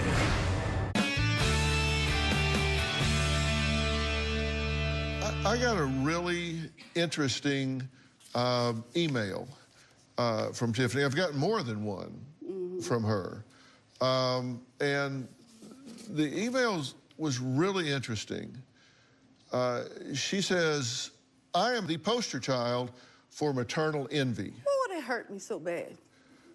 Oh, my God, it hurt me so bad. Do you know what the email says? I didn't read it, but someone texted to me. Every text that she sent me, I don't read. But Well, I want you to hear this one. She says, I'm 31 years old and have been subjected to my mother's evil ways since a child. I have seen over the years as a child a lot of things that no child should see. That's a fact. I've seen her have sex with an underage woman. Yes. Affairs No, you haven't. with... Yes, I have. No, let No, me you hear me. haven't. Hear me. You need to hear what's said first, and then you can debate it. Affairs with men in the house while my father is at work. After her last affair and becoming pregnant with a neighbor, for this man, we were abandoned. She came back resenting me, and I got the worst of it. I joined the Navy, and I'm going to paraphrase now. She started rumors saying that I was prostituting. She's flirted with my boyfriends. She slanders me. She's stolen my money. She has abused me physically, punched me in the face, brainwashed my father, and told everyone that I have a mental illness. And that most of these accusations you've not only said, but put on social media. You've said these things are out there for people to see. Yes, sir. So this is Tiffany's post on social media. You've seen this, right? Yep, I've seen it. So what do you say about these things? I was wondering why Tiffany would post me on social media like that. I didn't never post you on social media like that. I sent So you only called people and discredit my name? No, baby. No, I'm not your baby. You're not, Please listen, don't refer to me as baby. You are my baby. Well, anyway, You're not. Tiffany, I sent those bad videos that you sent to me. I didn't put them out on social media. Let's talk about the most recent text message. Let's talk about the most recent text message that you sent your mother. everybody. Let me talk. That the social worker came to your home and that you came to my twin's job and told people that you were up for charges of a child molestation. I lied on that one. For 50, I and lied you on were that facing 15 because I want years? you to come. I wanted you to come to me. I lied on that one because I wanted you to come to me and talk to me. So you text my niece's mother the same thing, too? Your niece's mother? I had the text messages. I did. Oh, you talking about Britt? Oh, you forgot about that, I never right? texted her that. And that was, she did, I have proof. Hold on. What did you said you lied about something to get her attention? Yes, what did you say? To get her to come say, you know, by her putting all that on social media about messing with a young girl or whatever, her putting it on social media, I said, you can get me in trouble for that. You know, people can investigate me for that. So I said the police came. I said that to try to get her to come to me. Dr. Phil, this is after 8 months of strictly no contact. She decided to make this up. It's been a while. 5. It's been 8 months. What did it say? Oh, it was basically, I was talking to my niece's mother, and she had said, I need to talk to you. I just want to see what's going on with you and your mother. And I said, look, nobody can tell me about my experience with my mother.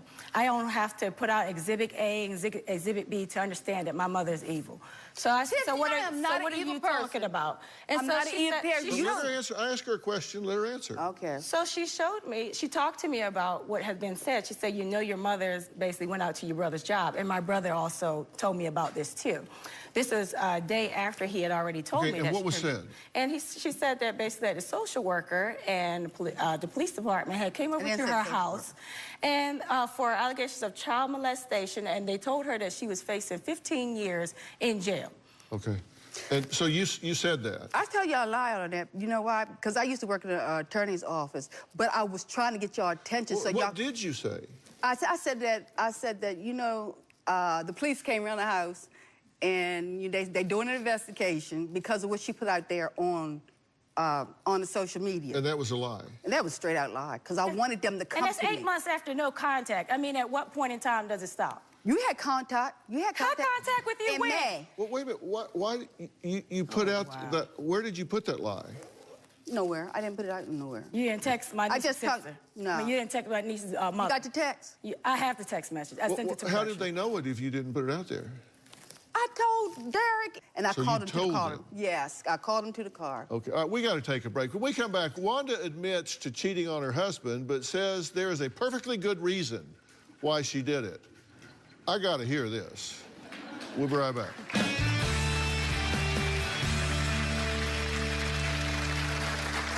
People don't understand bipolar. You have your highs, you have your lows. Remember, I go off and spend a lot of money. My mother has claimed to be bipolar all her life. When I'm off my medicine, I'm promiscuous. There's a big difference between being mentally ill and being evil. Nobody understands me.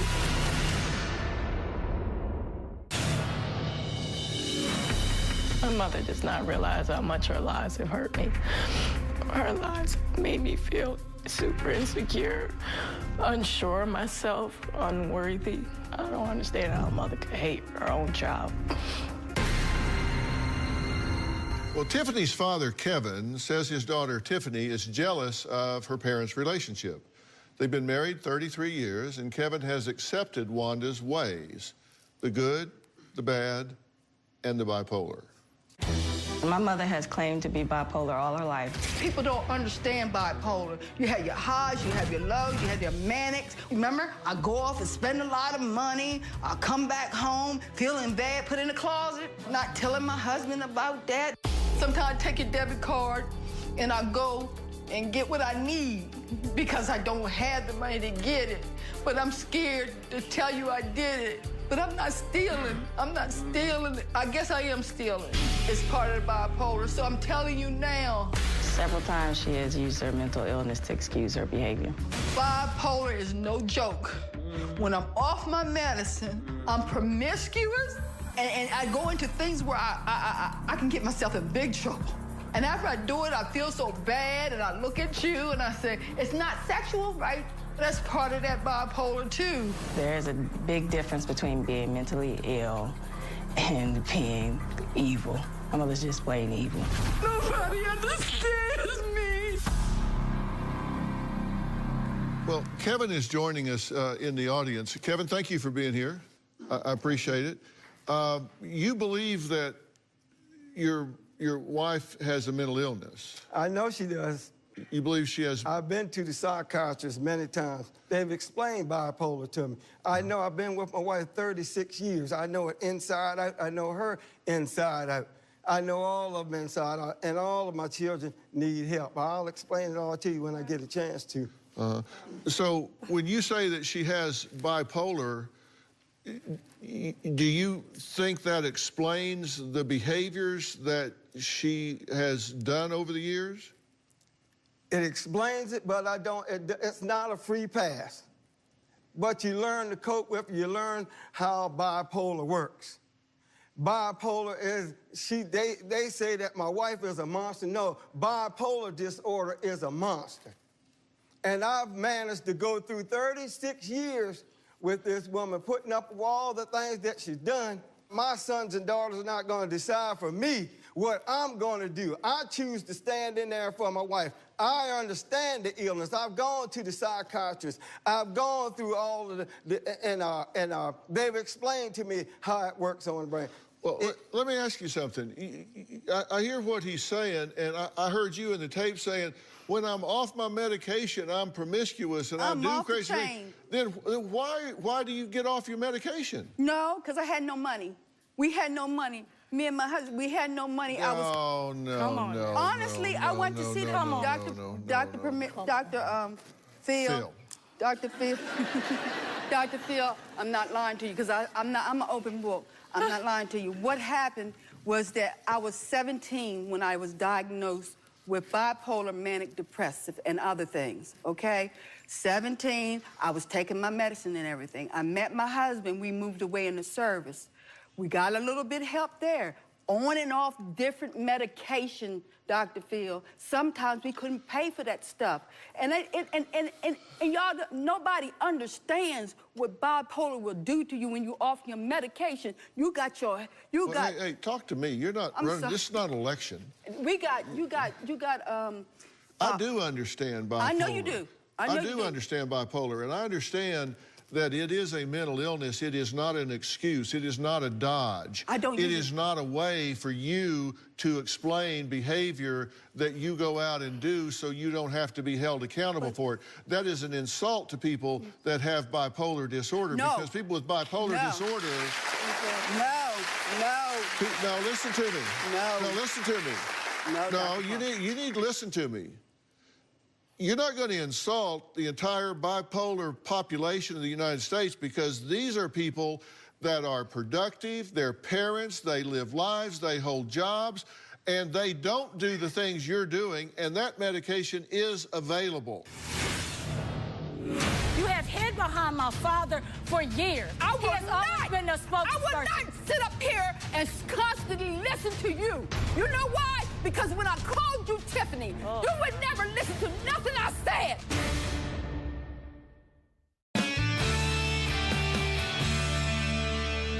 I look at some of the allegations that we're talking about here, that when she is in the service, she says that you steal money from her out of her account, and you were on your medication when that was going on. That's right. And so how is that? Oh, no.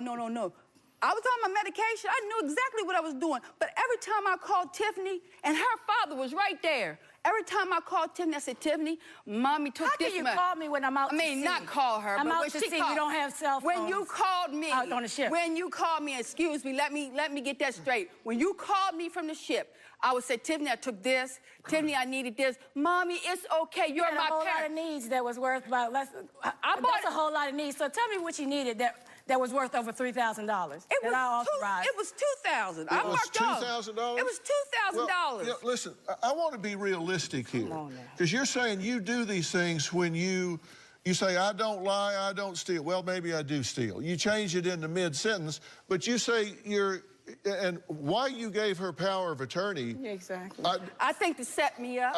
Well, it worked.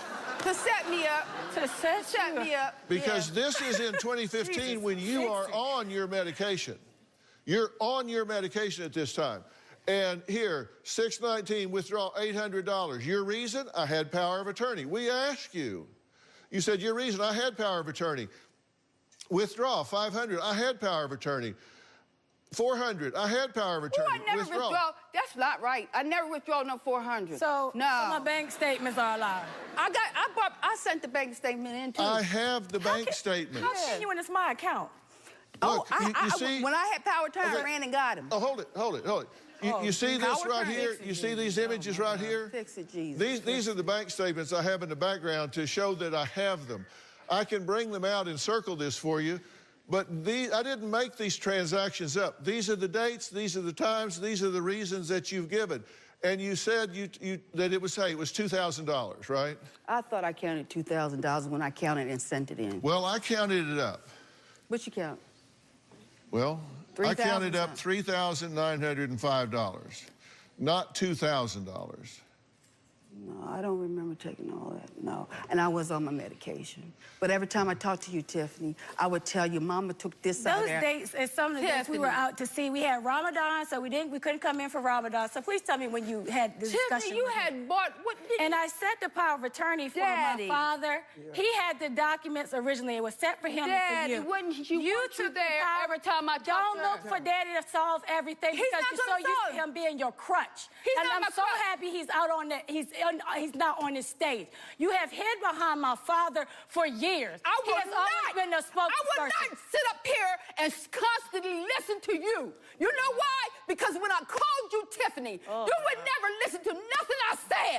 You would say, liar, liar, liar, liar, liar. Hang the phone up. I used to be a terrible liar. When I was off my medicine, I was a terrible liar. You just made a lie a week ago about me. No, I didn't. What? A week ago? About the social worker and them coming over to the house, so you don't remember that? You just said it. I just said it. So that wasn't a lie, that was recent. I tell when I lie. You used to be a liar, but you just lied last week. Tiffany. Okay, excuse me. Are you on your medication now? Yeah, Mama. I had to take. Yeah, come on. So this is you on your medication. This is me on my medication. Okay, we're going to take a break. But I just want to be sure you're on your medication now. Tiffany. You're on your medication now? Yes. Okay. We'll be right back.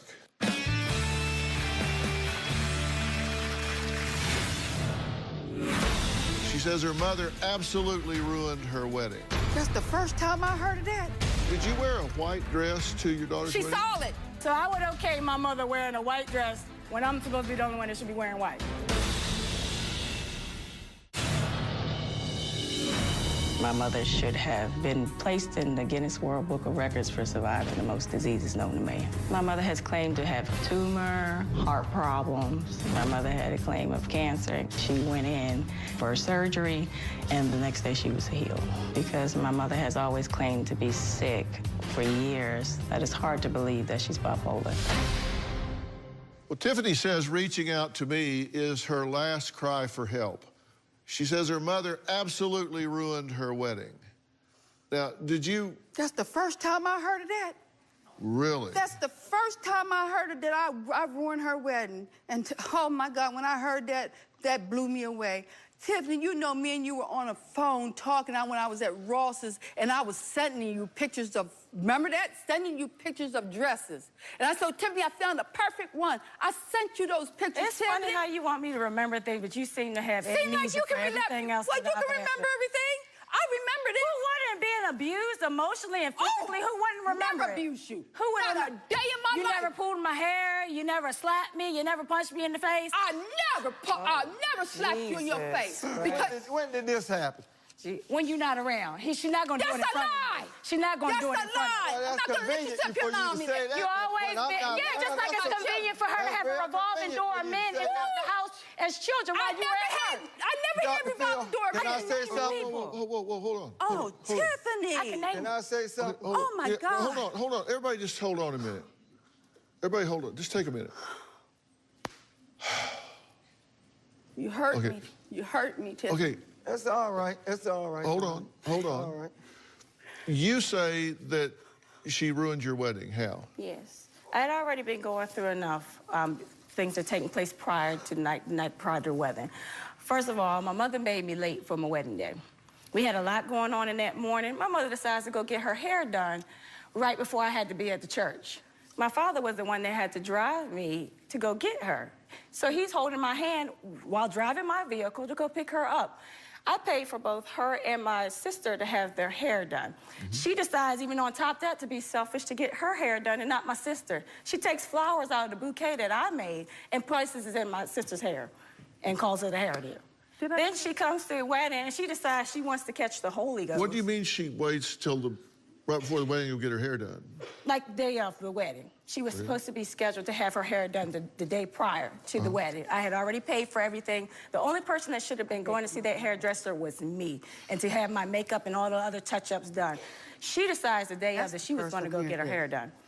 That's the first I'm hearing this, Dr. So, well, is that true? That's the first. No, it's not true. It's not true. You didn't have your hair done the day of the wedding. I had my hair done the day of the wedding. Me and Tiffany went together, and I said, "Darn, I should get together." We were in there together. The day before, because I got my hair done for my bachelorette No, party. I remember this simple. So I had a bachelorette party on my wedding day? Tiffany, Tiffany, not on your wedding day. You had it the night before your wedding day. Exactly. And you were supposed to have your hair done then. So you were 3 hours late? Yes. For the wedding? She was. Yes, I was. Okay. No, she People was. were leaving the church. Oh, my God, no, she was. We weren't that late, Dr. Oh, Phil. wow. It was a 3-hour lock, Dr. Phil. Did you wear a white dress to your daughter's She wedding? saw it. Because I talked to her in Ross's when I was picking out dresses, and I was sending her pictures of it. Wow. Of that white dress. So I would okay my mother wearing a white dress when I'm supposed to be the only one that should be wearing white. I wasn't trying to upstage you. I was so happy catching and the proud Holy for Ghost, you. catching the Holy Ghost and shouting and falling out in front of the church. You know what? You know we raised in church. So as when you were not raised in church. Yes, I was. Yes, I There's was. no way From a possible child up. You were raised in church. Okay, what were you doing? You said she got the Holy Ghost and started dancing around. Because I'm thinking about. And what were you doing at the time? I was holding my husband's hand. We were supposed to be starting our ceremony, and I'm squeezing his hand like, Lord Jesus, help me. Was this during your vows? Yes, this was in the middle of us. We had exchanged vows. So you're exchanging your vows, and your mother did what? She decided she wanted to get up there, had good things to say about me, so they passed the mic around right before we were about to exchange vows, and somebody thought it was a good idea to pass her the mic. Oh, no. Oh, no, Tiffany, the pastor and what did she do once she got the mic? Oh, my goodness. She decided, the first thing that I knew where it was about to go left was when she was standing behind me with my bridesmaids, and she says, and this isn't going to be a love song. Well, what is it supposed to be on my wedding day? So she starts singing, and she gets about 2 words into the lyrics. His eyes on the sparrow. And she starts singing, and then she just drops. I'm like, woo, thank you, Jesus. Oh, Lord. And then my dad, as always, comes in and just takes her away like, oh, poor Wanda. Like, no, you just took the light off of me. It's not and right. then with a It's mother. because what you went through the day before, that's what made me get excited. But this is the one that's married to a man that don't deserve her. You're going to tell me what I deserve? You don't deserve him? I told him that many a time. Then why did you leave? He knows everything, sister. He knows everything. He don't know. Nothing has happened for a long time. Okay, hold on. So I'm trying to get the picture right here, and don't do this to me. Oh, I am. Hold on. Calm down. Listen, I'm sorry. I get animated. I get animated. I'm sorry, Dr. Phil. I've noticed that. Wanda started gyrating with her body like the Holy Ghost dance. No one. Thank you, Jesus. Thank you, Jesus. See? That's what I did.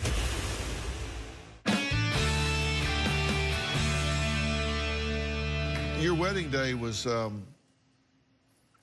unusual. Very. Your mother made it unusual. Worst day of my life. I'm trying to get the picture here. You're doing your vows, and you start dancing around and singing and writhing, I think is the way it was described. Can I explain this? No, I think you already have. Well, Tiffany's best friend, Kendra, I didn't want to, listen, anytime. Y'all didn't get Kendra. Hold on. Of all people, you didn't get Kendra. Hold on. Kendra don't know me. Hold on. Anytime I get two sides of a story, I try to look for a tiebreaker because I got this one saying this and I got this one saying this. So I try to ask other people that were there. Well, I was there, but you haven't asked me yet. Well, I will ask you. Okay. But I'm gonna say what Kendra had to say. But you were there. Don't know me. Did you or did you not stand up in a very gracious way and lead your wife away so they could finish their vows? Yes, it did, but she's a very emotional person. We're spiritual. Okay, I'm not asking why. I'm not asking you to excuse. I'm just asking for the facts. Right. Because the people that I've talked to said that you were very gracious, that you were very gentle with her, but very respectful of her. Right. And so you recognized that it was disruptive, and you got up and led her out in a very gentle fashion. Right. But that you did recognize that it was very inappropriate and disruptive to the situation. So very kindly, you just led her away.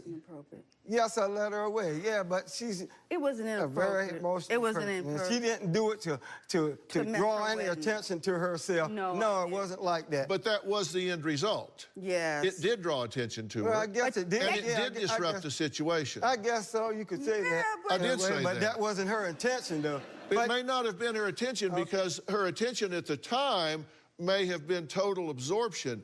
And one of the things I'm really curious about is whether or not you're enabling her using her mental illness as an excuse.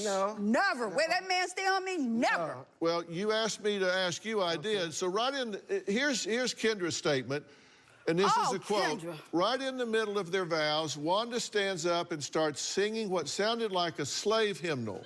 It was highly inappropriate. Then Wanda started gyrating with her body like the Holy Ghost dance. No one... Thank you, Jesus. Thank you, Jesus. See? That's what I did. That would be a bit disruptive to that. Yeah, because what she had went through the day before, and it was hurting me. And that's why I sang the hymn and didn't sing. And you know what? They said that Tiffany wants your mother to sing. They didn't just hand me the mic. Tiffany wants not all the songs you could have sang, you sleep, like You know why I sung it. You know why I sung it. Okay, no, she goes on. No one took pictures or videos because we were in shock. Yeah, seriously. So that's what she had to say. So Kendra's joining us via Skype. Kendra, how are you? I hope you call my people, too. I'm doing well, Dr. Phil. How are you? You don't know me, Kendra. You don't even know me. I haven't been around you. Okay, hold on. Listen. The one that shouts the loudest is not the one that's necessarily correct. So I'm animated. This is just how I am. This is how I talk. If that's how you talk, then for now, stop talking. That girl don't know me. Okay. Kendra, you were at the wedding. What happened? Dr. Phil, I was a bridesmaid at her wedding. And so first and foremost, we showed up and we were supposed to do a rehearsal the morning before the wedding, just to see, how you're supposed to go down the aisle and all that jazz. I'm sorry, that's distracting. So anyways, we were playing. I was told there was a rehearsal. So I showed up early before the guests so we could do the rehearsal. Right. And I'm sorry. So we get there and Tiffany's not there. People had showed up, the guests, and we were waiting and waiting and waiting. And then people ended up leaving. People were just leaving the church because they couldn't wait any longer. Tiffany finally gets there. She's completely distraught. You could tell she was irritated and upset. Obviously, we were just thankful that she was okay, and we continued on with the wedding. We walked down the aisle. Everything's okay. They started passing the mic around, saying a couple nice things, and Wanda was the last one to get the mic. And when she got the mic... Out your mouth.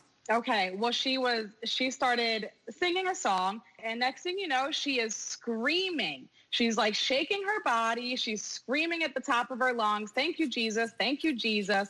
And everyone's looking around at each other like, what is going on? You don't know nothing about church. We were frozen in place. Nobody moved. Everyone's looking. I glance over at Tiffany, and she's not crying in happiness. She is mortified, completely humiliated. Wanda throws her hands straight out in the air and collapsed backwards into Tiffany's father. No, I didn't. Her father just came and took me off. You lying. You're lying, Kendra. And you need to go to church. When we come back, Tiffany's twin brother says Wanda stole something of his. And he wants it back. We'll ask him about that next. I can't wait.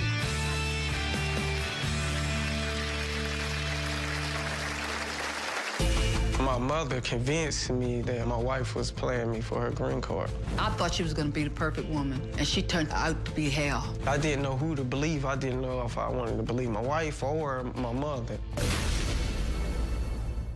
If only I had a calm down button to press when Wanda starts shouting. Tomorrow, it gets even more heated when Tiffany's twin brother accuses his mother, Wanda, of stealing his wife's wedding rings. Seriously, stealing his wife's wedding rings. Does she have the rings? And if so, why? And will she hand them over? Take a look. Tomorrow on an all-new Dr. Phil. Can this family... You told us you were going to bring the wedding rings here and give them back... I forgot them. I was rushing. Ever. Did you send a text saying that Tiffany was being promiscuous? No. She has the text. I know that's a lie. Be fixed. I hear her saying, oh, I don't steal. Well, I do steal, but it's my bipolar. You could unscrew the top of her head and look inside. It would scare the hell out of you. That's tomorrow. You do not want to miss that. And find out what Tiffany says to cause her father to jump out of his seat in the audience and make his way up onto the stage next to Wanda.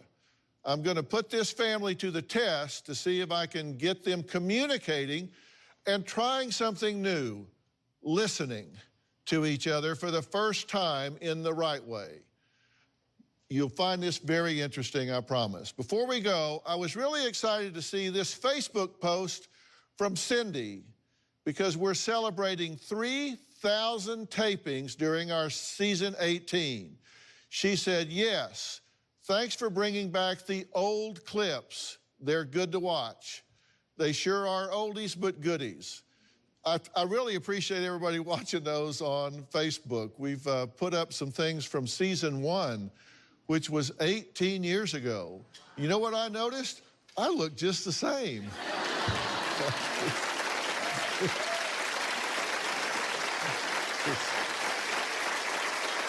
It's the one good thing about being bald, and that's the only good thing. Thanks to all my guests. We'll see you next time.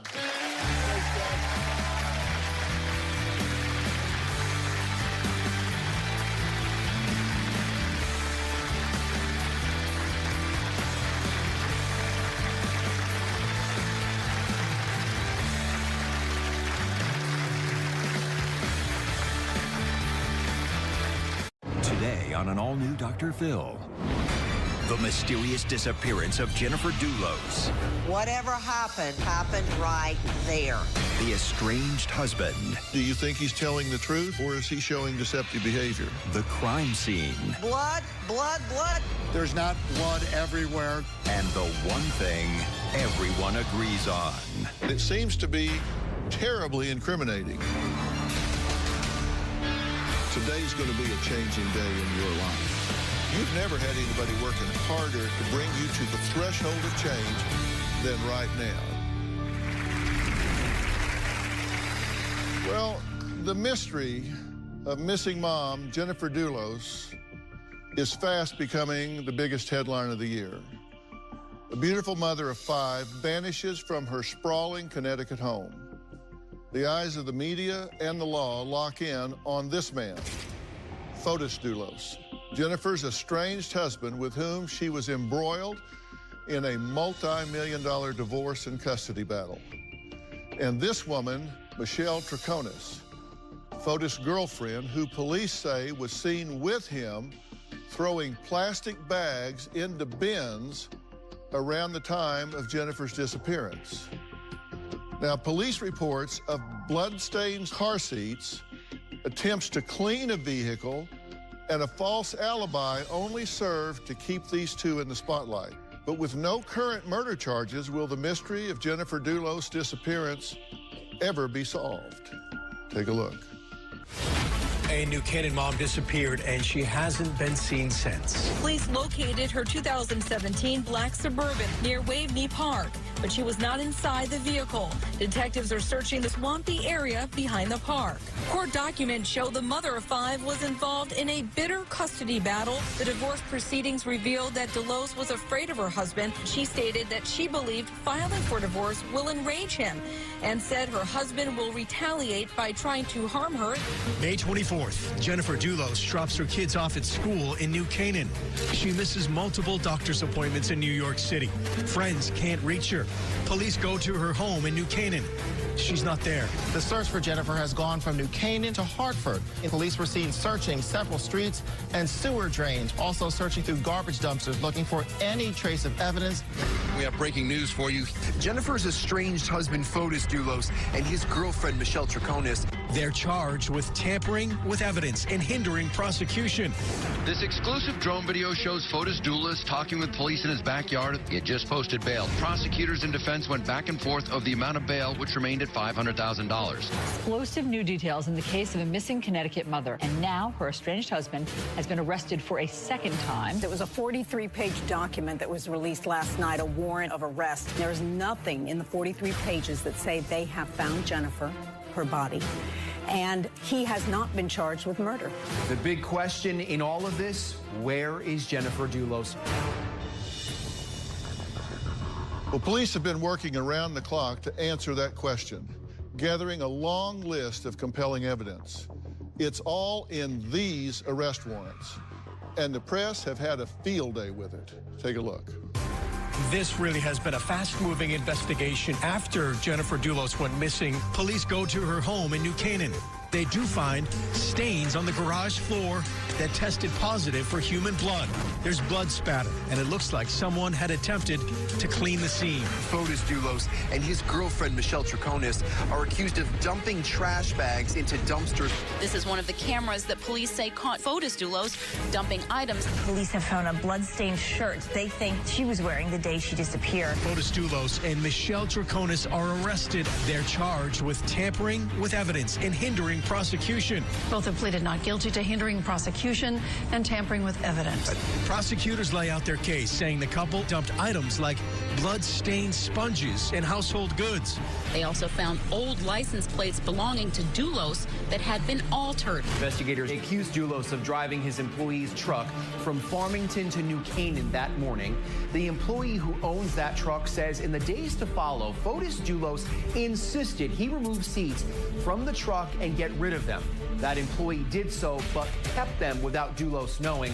The seats would later test positive for Jennifer's blood. It's an exhausting fight. I love my children. That's about it.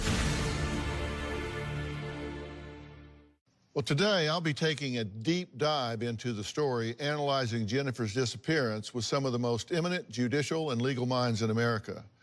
And there are some things that have not come to the forefront here. First up, American legal commentator and TV journalist, as well as founder of Crime Online, Nancy Grace, who is joining us via satellite. Nancy, welcome. It's good to talk to you. Hi, Dr. Phil. Thank you for having me. Well, Nancy, I know you have been following this story, as have I. What do you think's going on here? Right off the bat, let me say this is no story. And if you go through that arrest warrant with a fine-tooth comb, they have worked so hard. Everybody's screaming, why isn't there a murder charge? Law enforcement has surveillance video, Dr. Phil, from school buses. You know when you go by a school bus or they put out their stop sign or they open a door? Rest stops, traffic stops, home security surveillance, all types of surveillance. They have been working very hard piecing this together. But I can tell you this much, and I hate to say it, it's a bitter pill for me. Jennifer Dulos is dead, and there's no doubt in my mind. You can't have that much blood in that many locations and the person not be dead. Well, let's talk about that, because in both the first and second arrest warrants, we looked through both arrest warrants for Fotis Dulos and found at least 10 different references to blood in the documents, including a blood-like substance belonging to Jennifer Dulos that was allegedly found in the truck Fotis Dulos was driving around the time Jennifer disappeared. I mean, what is a possible alternative explanation for that? It seems to be terribly incriminating. Well, there's literally blood everywhere, Dr. Phil. Neighbor surveillance video shows her coming in around 8:05 to her garage. Whatever happened, happened right there. And she's trying to get out of her car because there's no other reason blood would be on the interior of her door and her cell phone still in the car. On the exterior door of her car, in the garage, on the other car parked there. And then, as you accurately pointed out, and I think this is the most damning blood of all. In Fotis Dulos, the estranged husband, employees, Toyota Tacoma. He took the Toyota Tacoma, the employee did not know he had it. Then, when the employee gets the car, he keeps telling him to swap out the back seats. We find out he, Fotis Dulos, had the car pay $250 cash, no credit card receipt, to get an employee's Tacoma detailed, cleaned out, then made the guy swap out the back seat. And when pressed, he told the employee, well, you know, I hugged Jennifer on Mother's Day, and I'm afraid her hair might be on the back seat. Oh, no, Dr. Phil. It was her blood. Well, Dulos' girlfriend, Michelle Troconis, was reportedly traveling with Dulos and was accused of tampering with evidence as well. Well, I'll tell you this. Chew on this, Dr. Phil. In that arrest warrant, which I know you've gone over it with a fine-tooth comb, did you see reference to an alibi script? That's what they're calling it. Their words, not mine. Right. Found in Fotis Dulos' mansion, which, P.S., has just, is now being foreclosed upon by Jennifer's mother. Fotis Dulos and his girlfriend, his lover, Michelle Troconis, come up with a detailed recitation, and they write it down, what they did around the time that Jennifer goes missing. And she, the girlfriend, the lover, Michelle Troconis, has now admitted, according to this warrant, that those were lies. It was an alibi script. When we come back, you're going to meet someone who says that Michelle Troconis' Fotis' girlfriend is the linchpin to finding missing mom of 5, Jennifer Dulos. Nancy's going to stay with us, and we'll be right back.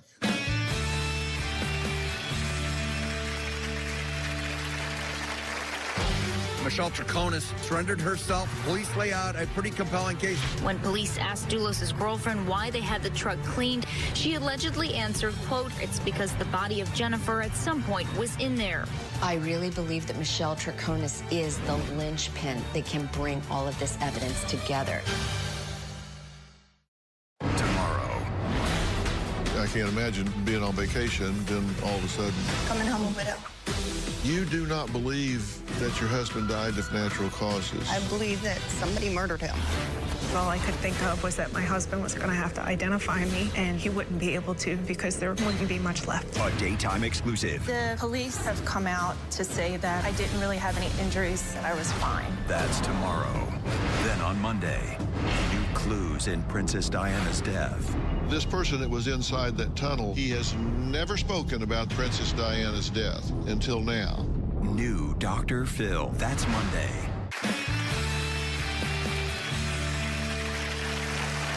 Well, there is a growing media storm over the disappearance of wealthy mother of 5, Jennifer Dulos. Now, many consider her estranged husband, luxury property developer Fotis Dulos, a prime suspect. But he's sharing the spotlight with another woman, his girlfriend. Take a look. Michelle Troconis came into the police department, surrendered herself. Police lay out a pretty compelling case. They say in the first 2 interviews, she lied point blank about where she was and alibis and scripted alibis, all kinds of things. According to the warrant, a blood-like substance was found in the truck. When police asked Dulos' girlfriend why they had the truck cleaned after using it, she allegedly answered, quote, you showed me the picture of the blood in the door. It's because the body of Jennifer at some point was in there. I really believe that Michelle Troconis is the linchpin that can bring all of this evidence together. Well, also joining me now to talk about the importance of Michelle Troconis in this case is crime profiler and forensics expert, Dr. Casey Jordan. So thank you so much for being here. Thank you to be here. Now,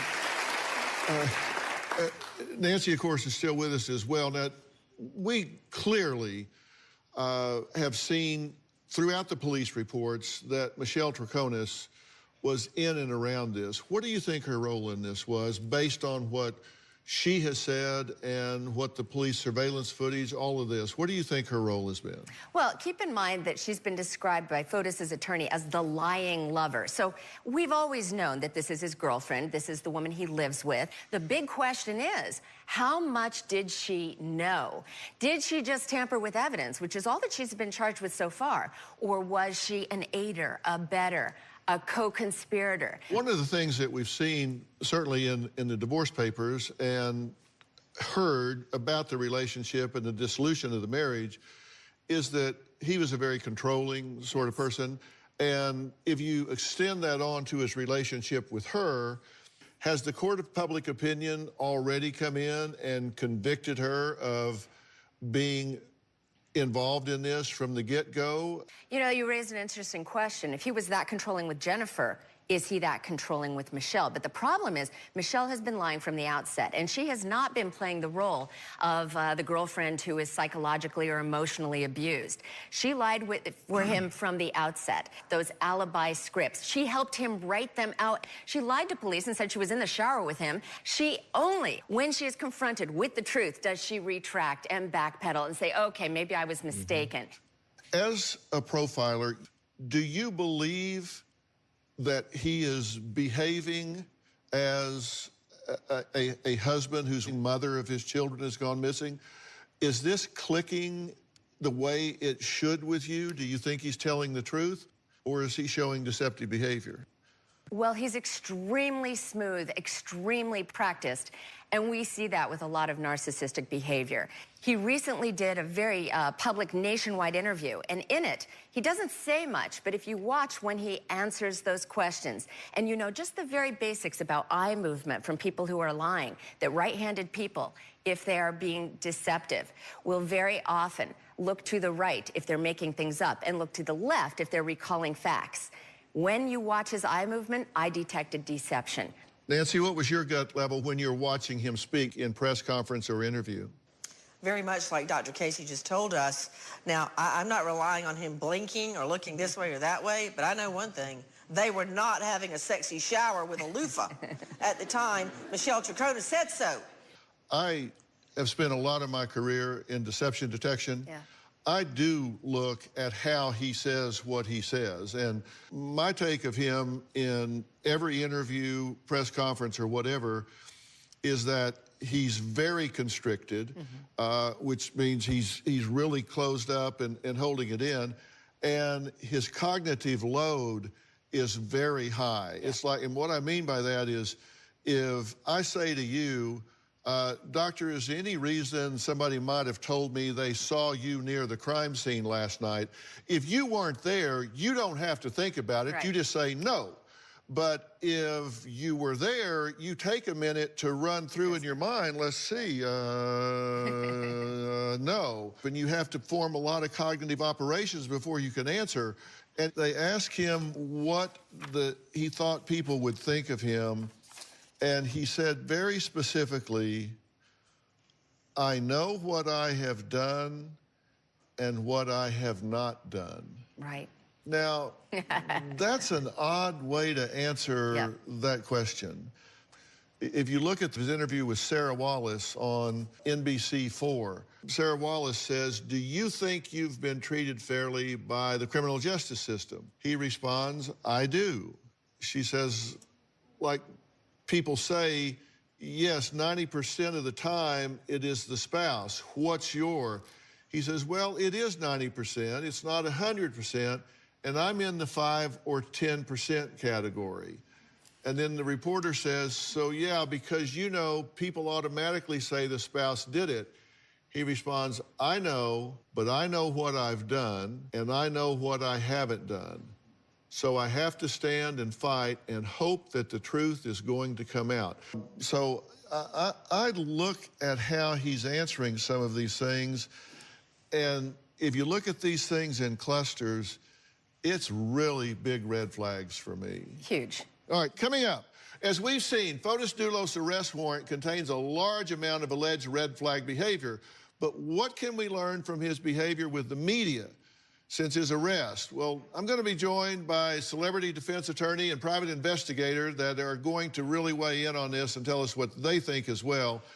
This is something that I hope is going to bring some sharper focus to this than has been brought to it so far. We'll be right back. I believe in Fotis's head, he thought this was the perfect crime. What he's going to find out very quickly is he's not as smart as he thinks. Jennifer very well may still be alive. I think that there's every chance Fotis Doulos is going to walk away from this a free man.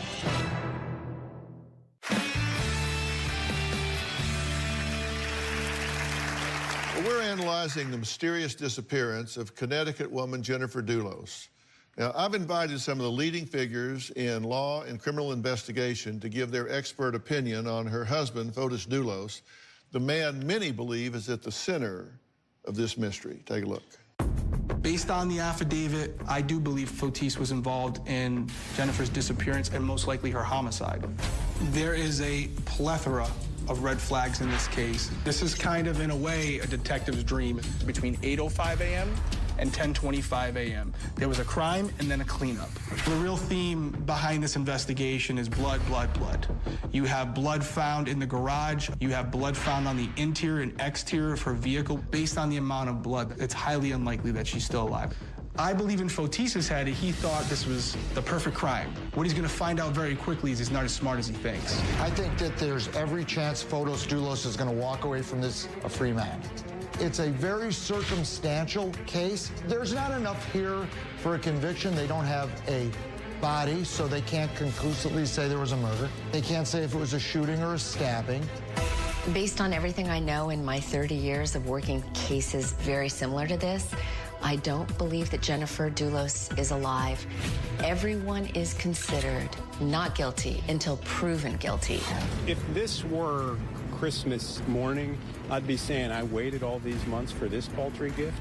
We pled not guilty, and we look forward to a full day in court. So far, all we've heard is that there are minuscule amounts of blood. It's shocking, frankly, if there was a bloody body in that vehicle, that there's not a lot of blood evidence. The criminologist in me knows, based on the facts we've seen so far, this is a case that's not only prosecutable, but winnable. Jennifer very well may still be alive. And you have to say, just because there's smoke, there's no fire.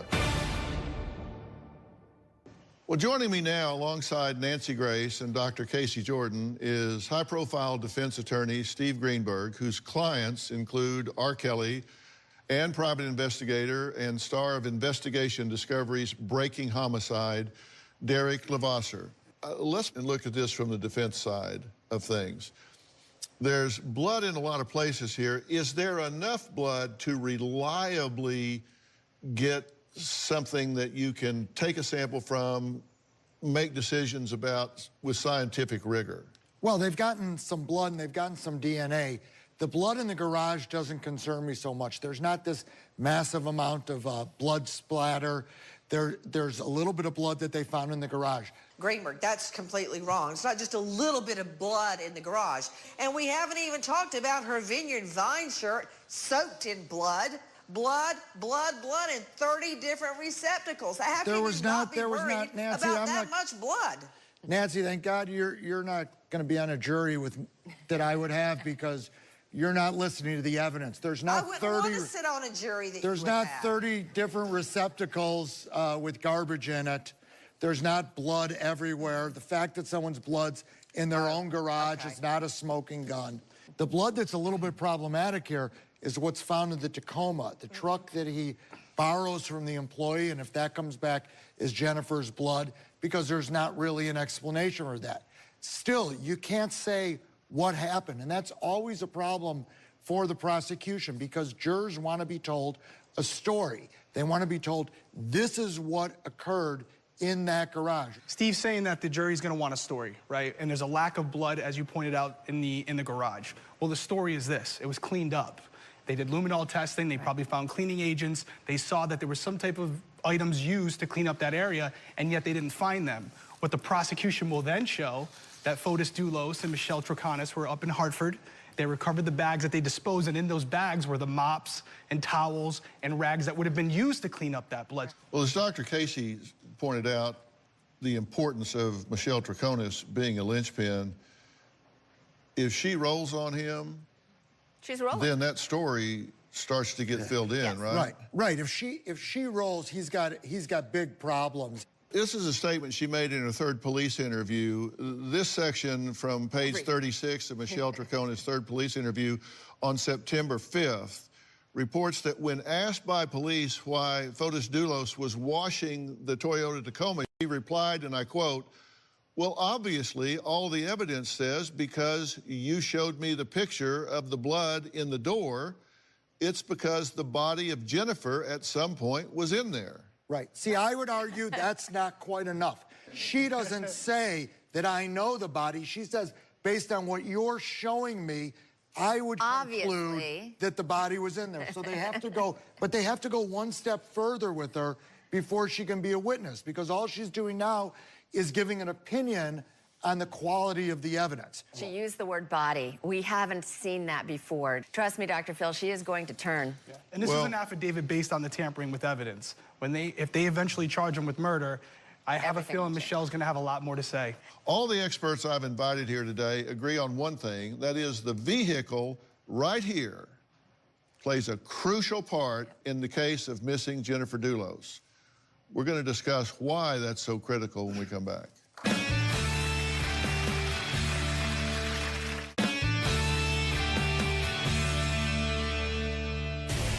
Investigators now revealing what they believe happened back on May 24th. Jennifer Dulos was last seen bringing her children to school. They accuse Fotis Dulos of driving his employee's red truck from Farmington to New Canaan that morning. The employee says in the days to follow, Fotis Dulos insisted he remove seats from the truck and get rid of them. That employee did so, but kept them without Dulos knowing. The seats would later test positive for Jennifer's blood. Every criminal investigator looks for the smoking gun in an investigation, that one piece of evidence that can lead to a major breakthrough. Now, could this truck be the key to solving this mystery of missing mother of five, Jennifer Dulos? Now, I'm joined by Nancy Grace, attorney Steve Greenberg, criminal profiler Dr. Casey Jordan, private detective Eric Levasseur. You know, he takes this truck that belongs to an employee. That much we know. We do know that he went and got the truck cleaned. He paid cash for it, and then he leaned on the employee to have the seats changed.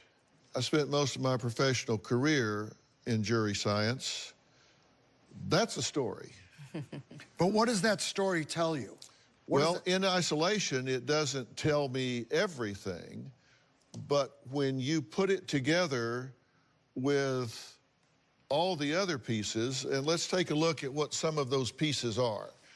This is 7:30 a.m., and this is the truck heading in the direction of her house. Now, it's 8:05, and she arrives home. This is after dropping the children off. Correct. And you're talking about story. So, okay, now we see and this is grainy here, but we see the victim's vehicle here, and this is leaving the scene. So you're going to the scene, she's arriving, then departing the scene. Okay? Now, this all happens on May 24th. This is the day that she goes missing. You're wanting a story. Detectives went to Russell Speeder's car wash and obtained surveillance footage showing Dulos entering the parking lot at 9:05 a.m., driving this Toyota Tacoma, and he pulls up to a surveillance camera located on the north entrance to the automated car wash and parks the truck with the Toyota's front license plate visible on the camera, so we know that's the truck. They still found Jennifer's DNA in it. Yeah, they still found blood. Right. In the car. Right, because a car seat is not like a piece of glass. You're never going to clean everything off of a car seat. Well, you have to remember that the car seats were removed, and that's the ones where they took the fabric swatch. They got a Joyce warrant, which allows them to forensically analyze it, and that's when they found Jennifer's DNA. Right. Now, when you look at the arrest warrant for Dulos, we have surveillance cameras capture footage of a Caucasian male bearing a physical resemblance to Fotis Dulos driving a large black pickup truck, a Ford 150 Raptor owned by Fotis Dulos, stopping at multiple locations to dump garbage bags in several trash cans. The male was seen in the company of a female Caucasian resembling Michelle Troconis. Surveillance footage shows a man and a woman matching the descriptions of Fotis Dulos and Michelle Troconis driving a black Raptor.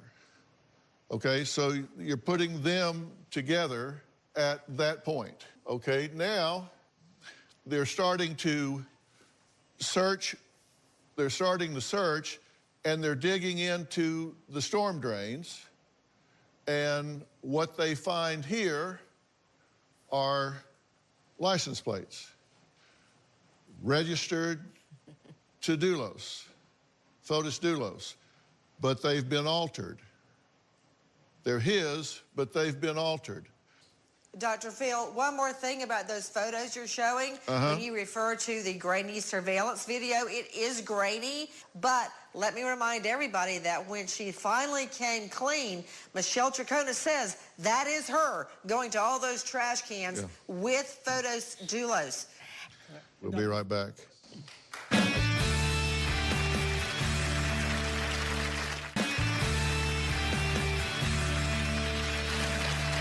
Today we're investigating the disappearance of Connecticut mother Jennifer Dulos. Now, I'm joined by a team of experts, criminal profiler Casey Jordan, defense attorney Stephen Greenberg, American legal commentator Nancy Grace, and private detective Derek Lavasser.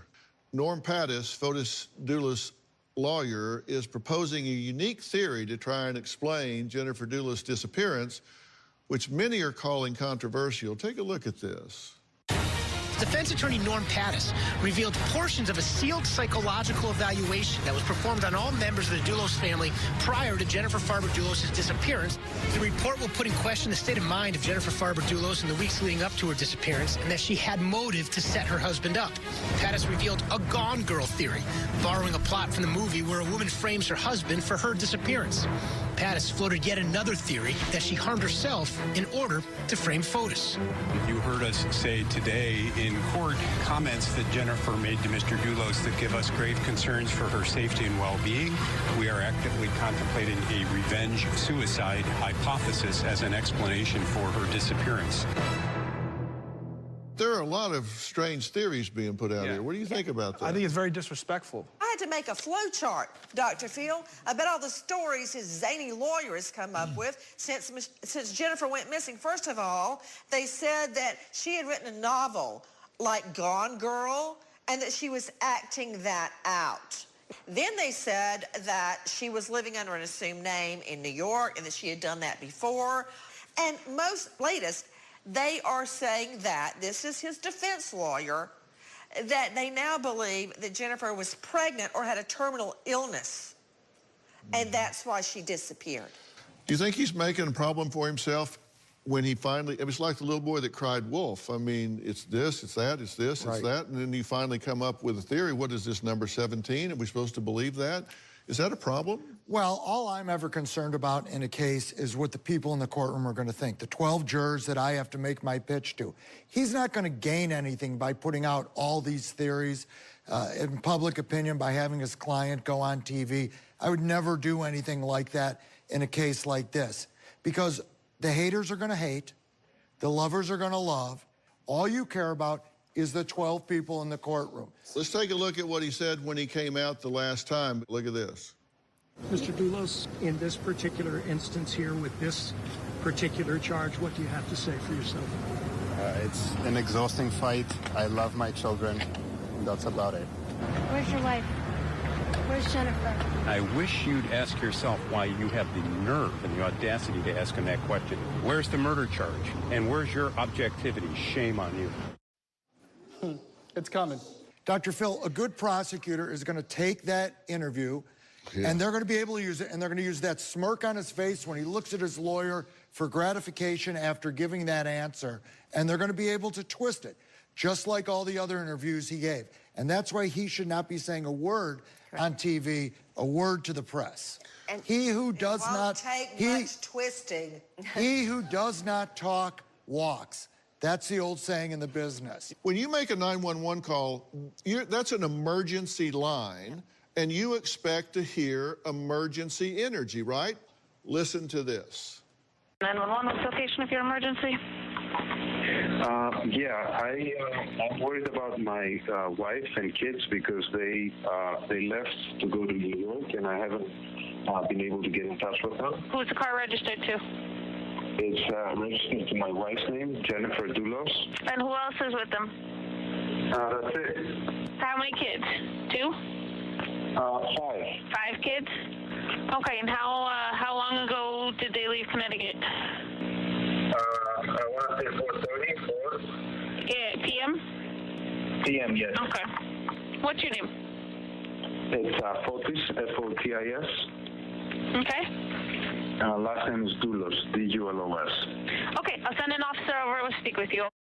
You get my point. This goes on, but that just seems like, give me a number 5 with fries. And he's probably reading the alibi it's script. incongruent. Yeah. And just one day after his arrest, here's what he was doing. He's just out jogging. He's just out jogging. With some new hardware. With some new hardware, though. Yeah. An ankle bracelet. Yeah, he's got his ankle bracelet on, but he's out jogging. It's the same kind of thing. It's incongruent. Right, so if you're trying to sway public opinion, which really shouldn't matter, but if you're trying to sway public opinion, then you got to control the client, and you have to have them do things that the public would expect. All right, coming up, has the court of public opinion already made up their mind about Fotis Dulos? Each of my expert guests here today have something they'd like to say about that when we come back.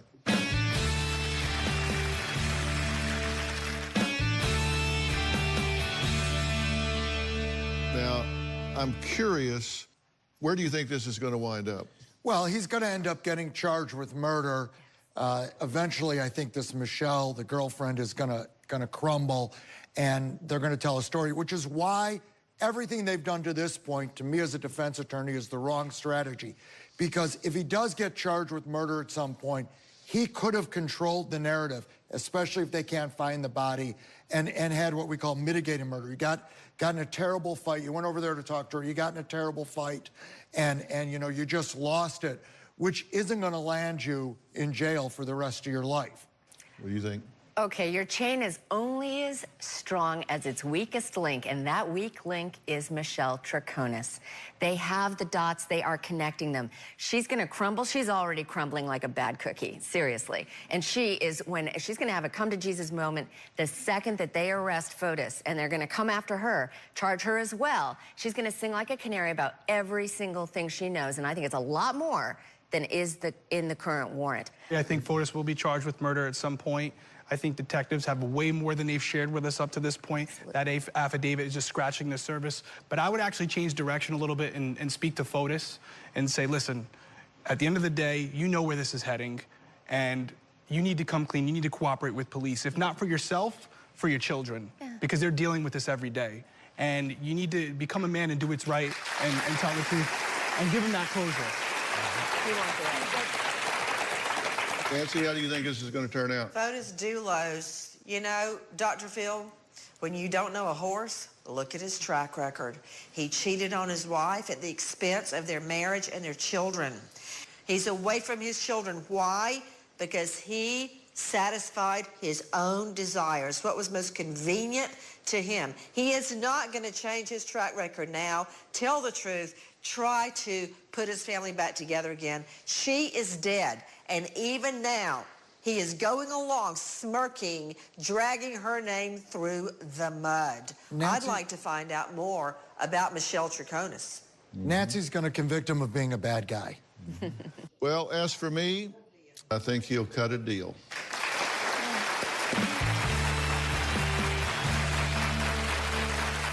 Okay, we're back, and we're kind of out of time on this, but I wanted to do this today because I want to turn a bright light on this. I want to keep a bright light on this, and hopefully something will happen. Let me be very clear about our show today. My experts and I were stating our opinions based on known facts from information that law enforcement has released into the public record and from statements made by the defendants themselves or their representatives. We are not saying that either Fotis Dulos or Michelle Troconis are guilty of murder for which they have not been charged. We are not saying they are guilty of even the matters they have been charged with, tampering with evidence and hindering a prosecution. That judgment will have to await further developments. We reached out to Jennifer Dulos' family and received a statement from Carrie Luft, a close friend and family spokesman. The entire statement is available on drphil.com, but here is an excerpt. More than 3 months have elapsed since Jennifer disappeared. We, Jennifer's family and loved ones, are living in limbo. None of this nightmare feels real. In order to maintain structure for the children, we need to go about daily life. School, work, sports, family dinners, football games, movies, all without Jennifer. We miss her laugh, her gentle demeanor, her smart humor, her caring guidance, her warm hugs, her half-sip sodas, her graceful strength, and so much more. The passage of time only intensifies the impact of this tragedy on Jennifer's children, who have not seen their mother, the constant presence in their lives, in more than 100 days. The New Canaan and Connecticut State Police forces continue to work around the clock to find Jennifer and to solve the mystery of her disappearance. We are deeply grateful for their determination. I want to thank all of my guests today. A special thanks to Nancy, Dr. Casey Jordan, Steve, thank you, and Breaking Homicides, Derek Levasseur. Thank you so much for being here. You can catch up on Investigation Discovery's Breaking Homicide on ID Go, the Investigation Discovery streaming app. It is really interesting and very current. Don't forget to check me out on my social media outlets, including Facebook, Twitter, and Instagram. I saw something on my Facebook today that I'd like to share with you. Marcy Pagel had this to say: "Love Dr. Phil's show. You always know exactly what to say and do in any situation." Marcy, I only wish that were true. I couldn't do it without my amazing team, and I want to give a special thanks to everybody that was here today for their fascinating insights. We'll see you next time. Derek?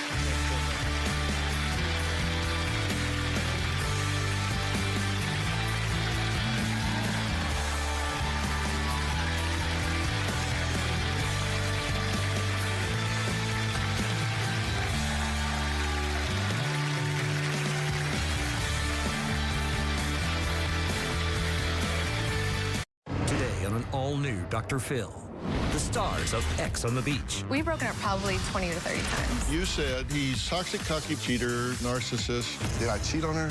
Yes. What, are you interviewing yourself? Things are about to get real. This is how we do it on the Dr. Phil show. You're about to get exposed. For these reality stars. I'm here for my relationship and nobody's letting me talk. She'll be back. There's no way to get out over there. Today's going to be a changing day in your life. You've never had anybody working harder to bring you to the threshold of change than right now.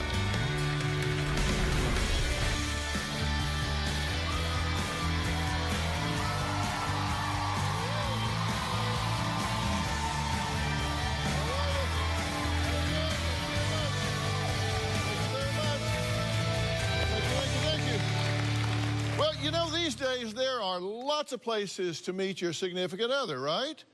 At work, a bar, or the ever-popular dating apps. But no matter how you meet, you would most likely never expect an introduction quite like this. And I guarantee you weren't introduced to your girlfriend like this. My guests today are stars of MTV's dating show, X on the Beach. Now, this is where 10 young singles live with their exes in Malibu, California, while trying to find love. Now, Angela and Nelson say they fell for each other on the show, but unfortunately, when Angela and Nelson said bye-bye to the beach house, their relationship just wiped out. Take a look. What's up, you guys? It's your girl, Angela, and I'm back with another video. My name is Angela, and I'm a reality TV star, best known for being Queen of the Beach on X on the Beach. I'm here to save these boys from the lame girls in this house. Don't act surprised when I snatch up your man, okay? I started dating my fellow cast member, Nelson, on season 2 of X on the Beach. He kind of just swept me off of my feet.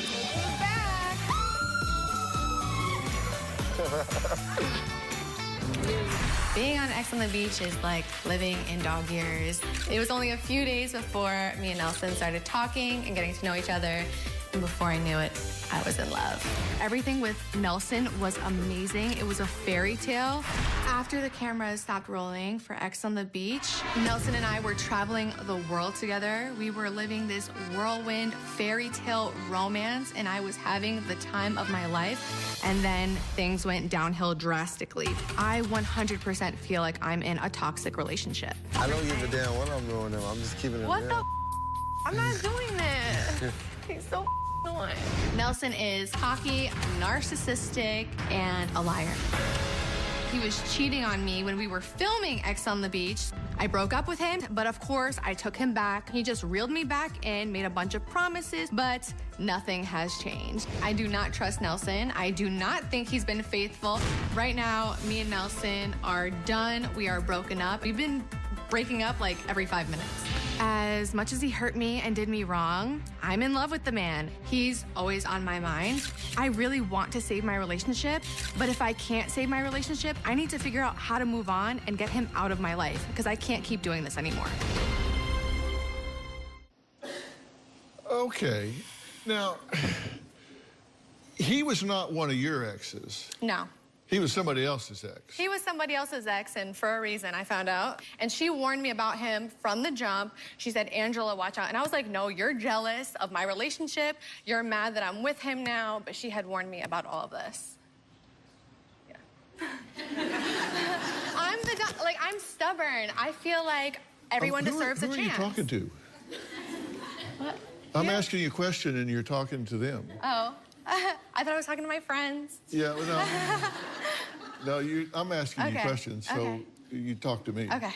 So, but you said you thought she was just being jealous at first, but you agree your relationship is toxic, right? Yeah, I do agree.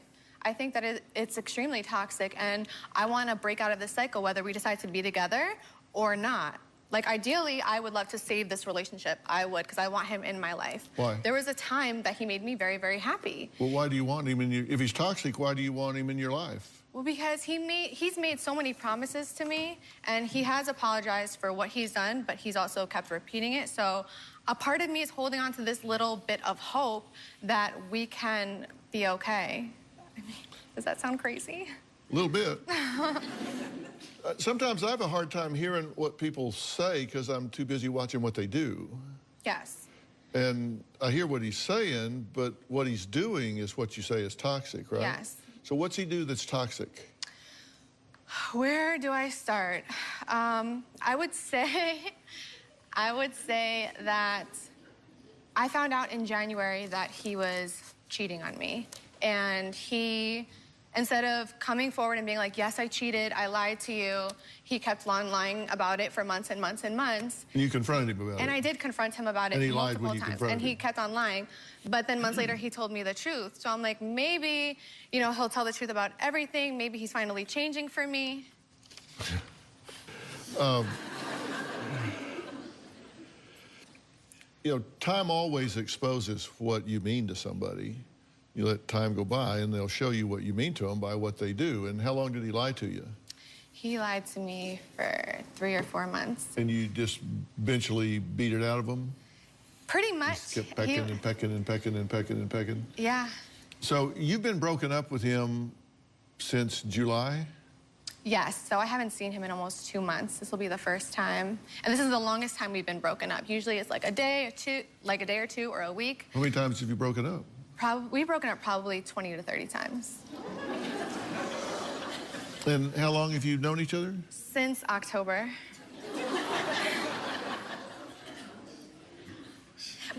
throw it out there. I'm like, oh, it's done. But then, like, the next day, we'll be back together. So you break up, like, average twice a month? Pretty much. I mean, twice a month, that's a good month for us. Do you have trouble making up your mind? Yes. Who breaks up, you or him? Me. It's always me. It's always you. It's always me. And I can't put the blame on him fully because it's me, too. I'm part of the problem, and I admit that. He thinks that, like, oh, you're Miss Perfect, you know, you don't take responsibility for anything, but I feel like I do. I'm part of the problem as well. My communication with him is terrible, and I would like to work on that. Well, if you've met somebody and you break up with them, you say twice a month is a good month. I've often said the best predictor of future behavior is relevant past behavior. So if you've broken up 30 times in the last 6 or 8 months, chances are you're going to break up 30 times in the next 6 or 8 months, right? Best predictor is past behavior. Why would you think it would be any different? He just makes all these promises over and over again. But he's made them before, right? Yeah, but he's made little changes along the way, but not enough and not fast enough for me. Yeah. And I'm just kind of holding on to that little bit of hope that I have because I could tell that he loves me, but I just don't think that he respects me. And I don't know if he's ready for the commitments that he's made. Do you thrive on drama? Yes. Yeah. I'm a reality star. Like, this is what I live for, and I admit that... What does that mean, by the way, reality star? What's reality and what makes you a star? Well, I call myself a reality star because I've been on 4 shows. Yeah. I haven't been like those, like, you know, one-time, you know, one-hit wonders. Like, I have been on multiple shows, like, back-to-back. Yeah, and I'm not being condescending. I'm really trying to figure out. There's nothing realistic about these reality shows, right? Reality's a misnomer. I get that, but I always go into these shows with an open mind and an open heart. And for me, it's real. And I put all my realness on the table, and not everybody does that. I wouldn't say that it's fake, and I'm not an actress. I'm a real person. You don't want the truth to come out. This is how we do it on the Dr. Phil show. You're about to get exposed.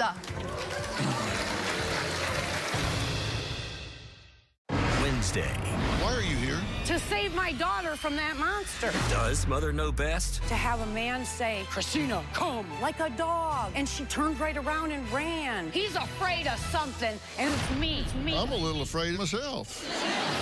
What is your evidence that she has been brainwashed? She thought Troy was going to be so upset. Hey, but no, do not take the bait. You can't be that dumb. That's Wednesday. Then, on Thursday, desperate to go viral. My daughter went and got a tattoo on her forehead. I do me. But how far is too far? There's a difference between being famous and being infamous. That's Thursday. The fans absolutely hate Nelson, and they hate us together. So they've been warning me from the start, and I hate to admit that they are right. Angela's fans try to create drama and try to break us up. Somebody else has my back. I love Angela, so I hope she finds someone who won't disrespect or cheat on her. Her fan base is crazy. They tell her, why are you with Nelson? Nelson's a player. Nelson's no good for you. Sometimes that gets to me. Look, fans, I understand you looking out for Angela. I understand you hate me, but please stay out of our relationship.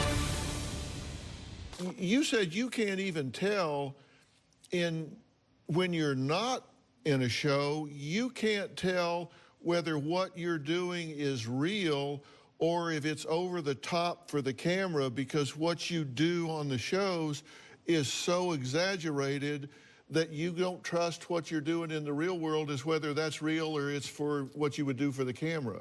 It is exaggerated, but my emotions behind it are real. When I'm angry, and it's played up for the show, but my emotions are still very real. I'm still very much in love. I'm sad, I'm hurt, I'm angry. So you're saying it's just accelerated, it's just expanded, it's just dramatized. Mm-hmm. And of course, I have people behind the scenes poking at me to make it worse, but those emotions are still real. Yeah. So that's what I mean when I say reality shows are not reality, because you do have people poking at you to, like, don't just say no, call her a bitch and say no and jump over the table. Yes, exactly. Yeah. Exactly. So that's what's not real. But usually they don't have to tell me to do that. I just do it. You normally just call them a bitch and jump over the table. Basically. Okay. Which might explain why you've broken up 30 times in the last 6 months. So You think he's a realistic candidate? Yes, I do. I have Because my I doubts made about up a him. resume from what you said. I made up a resume of how you describe him. And here's his resume according to you. He's toxic, cocky, bipolar, liar, cheater, narcissist, fake, untrustworthy, and scary due to out-of-control anger. Those are the descriptors. I pulled them out of everything you said. That's the resume. If you said, okay, who is Nelson? You said he's toxic, cocky, bipolar, liar, cheater, narcissist, fake, untrustworthy, and out-of-control anger. Mm-hmm. He is all of those things. Really? He That's the resume of who you're debating. Do I want to make my life with this person? Well, that's why Who the hell are you turning down? I feel like I've been in a lot of these relationships, honestly, and this, believe it or not, isn't the worst one I've been in. I've been in much worse. And for me, it's just like I'm 28 years old. I've always had this dream about, you know, getting married and having kids.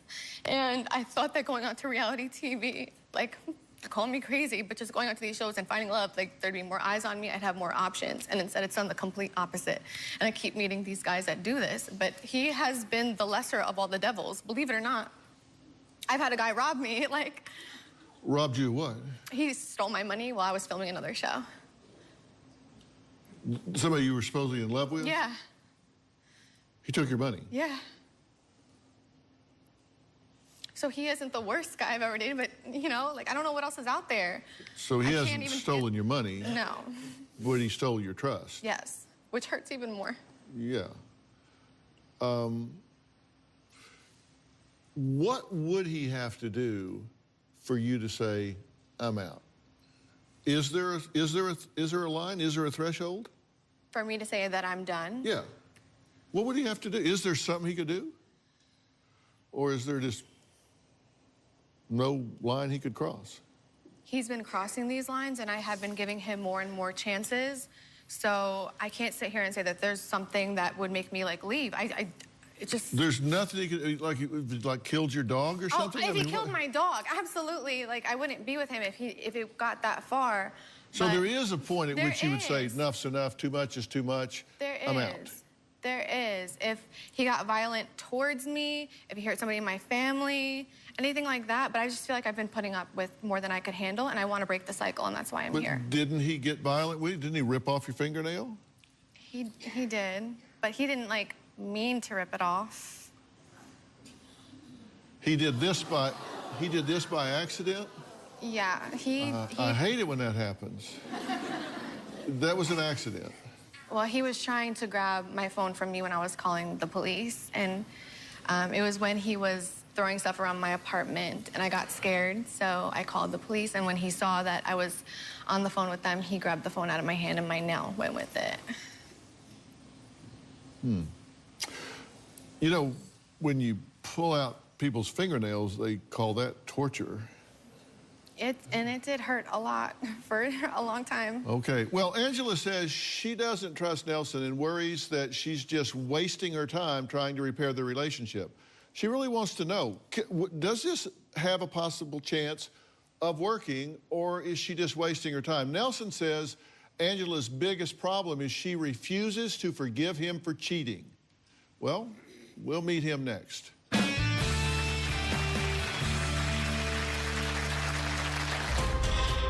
When I met Angela on X on the Beach, I had no intentions of leaving there falling in love with somebody.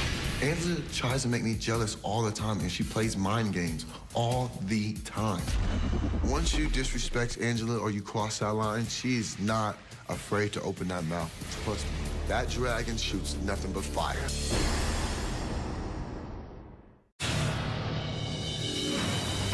A girl sent me a few DMs with wild claims that she had been sleeping with Nelson for years. When I confronted Nelson about the cheating, he denied it. Wait. Message in a bottle. Let's see what's in this bottle, and hopefully love wins. Nelson, after leaving the house, Angela ended things when she received DMs from a woman who said, I've been in a sexual relationship with Nelson until recently. Is that true? No, I didn't cheat on her. There's no worse pain than someone that hurts you after you've explained your pain to them. And that's what he did to me. Well, Angela says she questions whether her relationship with Nelson was ever real or it was just something for the camera. He was playing it up because he thought she would be a good pair on the show or whatever. Nelson says the only reason the relationship isn't working is because Angela refuses to forgive him. I'm not the villain you think I am. I'm a pretty good guy. Maybe we could take this to the next level. I think it could happen. When I met Angela on X on the Beach, I had no intentions of leaving there falling in love with somebody. My intentions was just to have fun, a good time, party, and just let loose. That's it. Not to walk out of that house in a relationship. I really got to know Angela in that house.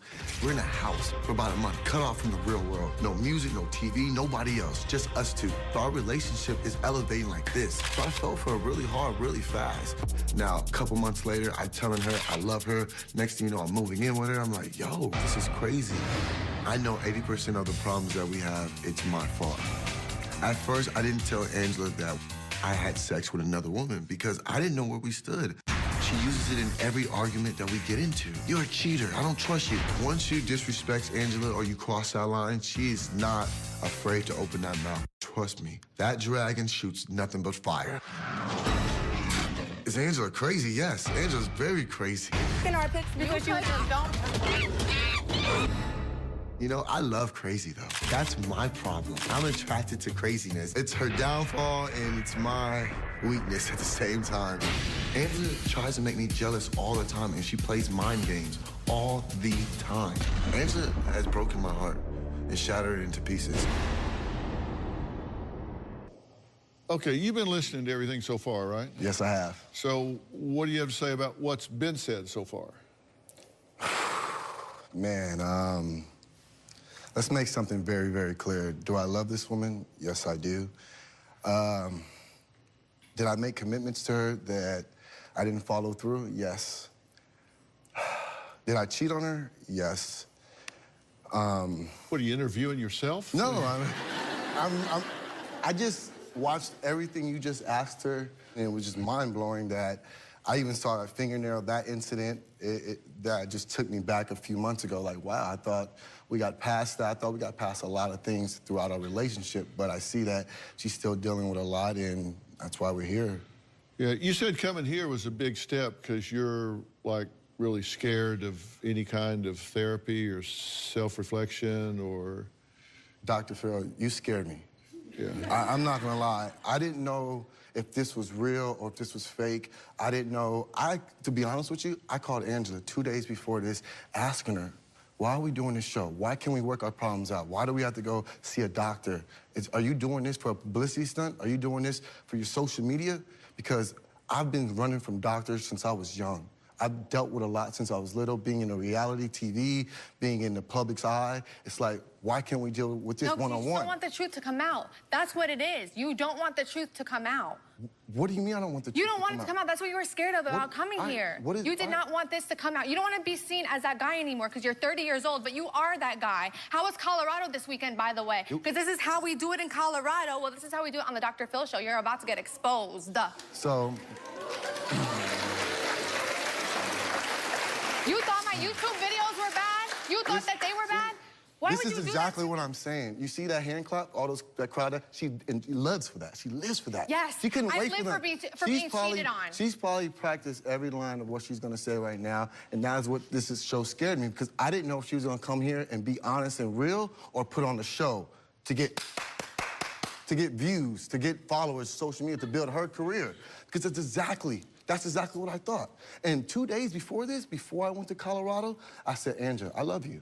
And you know what she texts back? I love you too. Yeah, to get you here, to make sure you didn't back out, because you are so scared of all this stuff coming out. So the only reason you told me you love me is because to bring me here?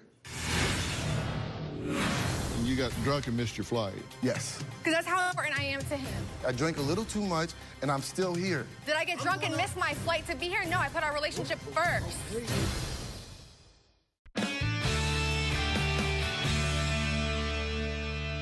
What did you do in Colorado? I had a club appearance. Fans, friends, had a good time, drinking, partying, living life. That was it. That was it. I texted her as soon as I got here in L.A. I'm not gonna lie to you, Dr. Phil. I called her about 20, 60, maybe times. Said, hey, can we talk before we go on to the show? So you came here from Colorado? Yes, sir. And you got drunk and missed your flight? Yes. Because that's how important I am to him. That's how important. What do you mean? You knew how I got drunk and I missed my flight. Yeah, that's how that's important. so like you. I had Nelson, a good time. that's the problem. I had a good time. I went out Saturday night. I drank a little too much, and I'm still here. I could, if I didn't want to be on this show, if I didn't want to talk to you, if I didn't still love you, I wouldn't have been here. What do you want to talk to her about? Because y'all don't usually talk. You usually scream and get animated and all of that. But, you know, I don't respond to histrionics. I'm just curious. Are you... Take television away and all the reality star stuff. I don't know. I mean, I don't know what reality... I asked her what reality star means. I mean, I think if you got to wear a name tag, you're not a star. But if you aren't on a show, if you're not in front of the camera, do you two care about each other? Yes. Yes. Before we were on the show, we've been broken up for approximately 2 months. And we're still talking and texting and telling each other we love each other. You haven't seen each other for 2 months, but you've been talking. I've been trying to see her for the last 2 months, and she's told me no, no, no. A week before before she got this phone call, 2 days, we were supposed to meet up. And she says, no, I don't want to meet up with you anymore. Because I asked her, I said, hey, I need your help with something. Can you help me out? She literally goes off me, starts cussing me out, bringing up old stuff, and I'm like, are you serious? You know what, Nelson, you just want to use me, blah, blah, blah. I'm like, okay, you don't want to see me. So she gets this phone call for Dr. Phil. Oh, now you want to see me? Because you're going on this show? That's why you're... Because all we do is meet and talk, and it never goes anywhere. How many times have we done that? You come to my apartment, oh, we're going to talk about this. You wind up saying we get back together, then we fight, and we do it all over again. But you get a phone call, and then you want to meet up with me. Because we have a chance for somebody to mediate and be in the middle and hear both sides of it instead of us sitting in the apartment and fighting. So we couldn't ask anybody else to be a mediator and say, hey, your parents, my brothers, some family friends. We had to come on Dr. Phil's show, a national television show, to expose each other. That's what you wanted to do. Doctor, I'm sorry, I wanted the best. Did you not hear what you just said? I'm here to expose Nelson, to see what kind of guy he is. That's what you told these people. You didn't say, hey, I'm here to, hey, save our relationship. I love him. No, you came here to expose me for what, well, Angela? After I saw the booty shaking on your story this weekend, are you really here to be with me? What's wrong with my story, or Angela? are you still going to act 30 years old? You're 30 years old and you're still acting like you're 21. Angela, I can't go out and have drinks and go out with my friends? You act like you literally act, every time you go out. Angela, where were you this Saturday? Where were you this Saturday? Where were you last Saturday night? A Mexican restaurant having margaritas with my sister. Margaritas, having a good time with friends, right? I was at the hotel, calling you, blowing up your phone as you ignored me. Yes, you were, because that's what I was. You blow up my phone. But you were having drinks and margaritas with your girls, though, right? But you were having drinks and margaritas with your girls. And how often do you go out? It doesn't make no sense. Doesn't make no sense right there. Do you not understand that? Did I get drunk and miss my flight to be here? No, I put our relationship first. Okay, Angela, but I'm saying Saturday night, you're out drinking with your friends having a good time. Her question for us, if you're curious, her question for us, as I asked to boil down to, if you got one question you want answered through all of this, her question was, is my relationship salvageable? Your question was, what's wrong with me? Why can't I be in a committed relationship? So those were the questions. She actually hasn't focused on you very much at all in all the things that she's said to us. I've got a notebook in my office about that thick. I've brought my notes over. You didn't really make the top line things a whole lot. She said you've cheated on her and lied about it for a long time, and that you have serious anger issues, and she wants to know if this is salvageable. That's what she said. Angela's sister is here. Her name's Christina. She says Nelson is a psychopath, a narcissist, pathological lying cheater who has brainwashed her sister. Well, we'll add her to the conversation when we get back.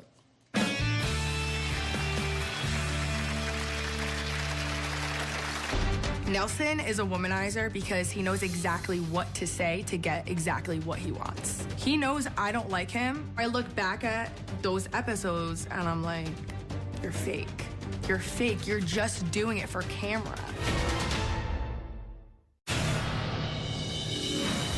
Angela is a big star on social media. Angela gets paid to exploit her drama on YouTube channels and Instagram. I was loyal before I even was wifey.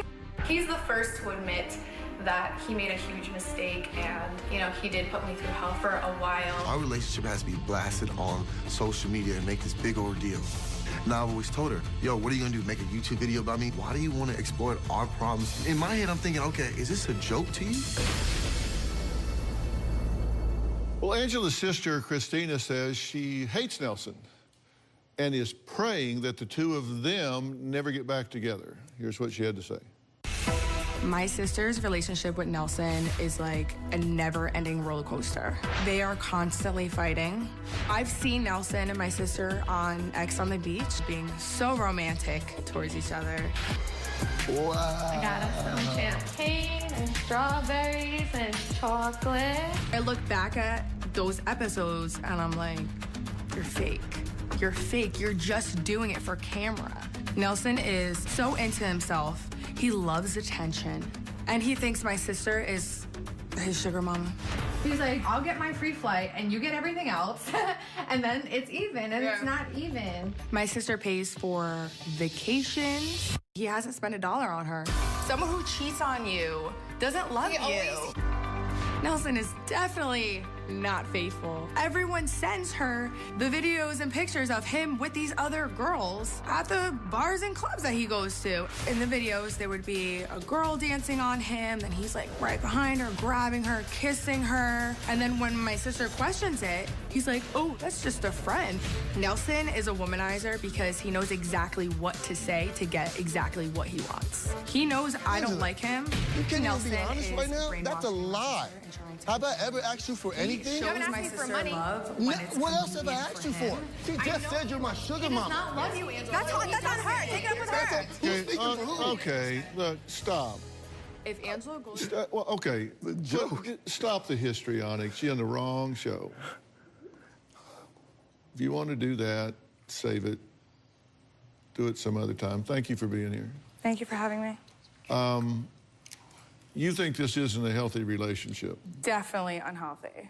Like, I'm tired. I feel like I'm in the relationship seeing this all the time and hearing about it all the time. Mm-hmm. And when they're together, I don't hear from my sister, and that's when I know they're together. And it'll be like a week or two, I would say tops a week. And then my sister calls me, they're fighting again. He's out partying just like he does every single night. And I'm at my sister's apartment with her while she has fans messaging her pictures and videos of him all up on other girls. And then I have to deal with my sister having a panic and anxiety attack. And I'm like grabbing water for her, she's shaking. And I'm always the one that has to pick up the pieces and try to help her through this relationship that's never gonna work. It's clearly never gonna work. He's saying that he can't be in a committed relationship. What's wrong with me? Has nothing to do with me. This is blowing my mind. This is blowing my mind. First of all, what I just saw is the biggest lie ever. Which was? This old sugar mama asking her for stuff. She can't even admit that. I never asked you for not one thing. Not one thing. That was a joke. That was an act. That was a whole act. Both of you know it. Do you? That doesn't come out of my mouth. That's how she feels. Wait, stop. Okay. You ask a question. Here's how communication works. Usually somebody asks a question, then they pause for an answer. And what you do is ask a question, and then you get up on a soapbox and start preaching. What you have to do is ask a question, then pause, and get an answer. And what you're asking is, do you admit that what was said on the tape, that you bleed her for money, that she's like a sugar mama to you, is a false statement, that you've never asked her for that? You want an answer to that, right? You want an acknowledgement. Well, then zip it and let her respond. Force an answer with a pregnant pause. Oh, that question was for me or her? Who are you talking to? For you. Was that true? That you Everything used me that for your money? sister just said on TV, was that true? You stayed with me. I didn't charge you rent. I paid for food. I paid for every time we go out. Yeah. So you paid for every time we went out, every drink, everything? 90%. Angela, your first Broadway show, who took you there? I paid for what? Angela, just answer the question, please. Yes or no? And I paid for the restaurant, too. Okay, that's fine. You have paid for certain things, that's fine. That hasn't bothered me. The problem in our relationship is not the money. If that's how she feels, and that's how she feels, take it up with her. That's why I want... Take it up with her. I would have spent whatever on you. Money is not a thing for me, okay? It's fine. It's fine. And I said that. I've said that, Angela. Fine. I've said she had no problem. I moved to New Jersey for you, knowing... So that's she just said that's not an issue for her. Okay. Take yes for an answer. Yes. You can't keep it in your pants. You want us to keep our relationship private, but you can't even keep your privates private. Look, this is what I'm talking about, yo. No, that's how it is. Do you not see her? That's how it is. All right, no reason to yell. I'm right here.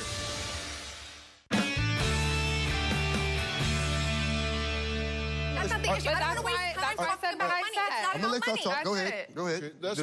That's between you two. And so if you feel like she's being exploited and doesn't recognize it, then that's something you should counsel with her about. But if you feel that's not an issue here, that's not something that you feel you're being used about or whatever, then it's not an issue.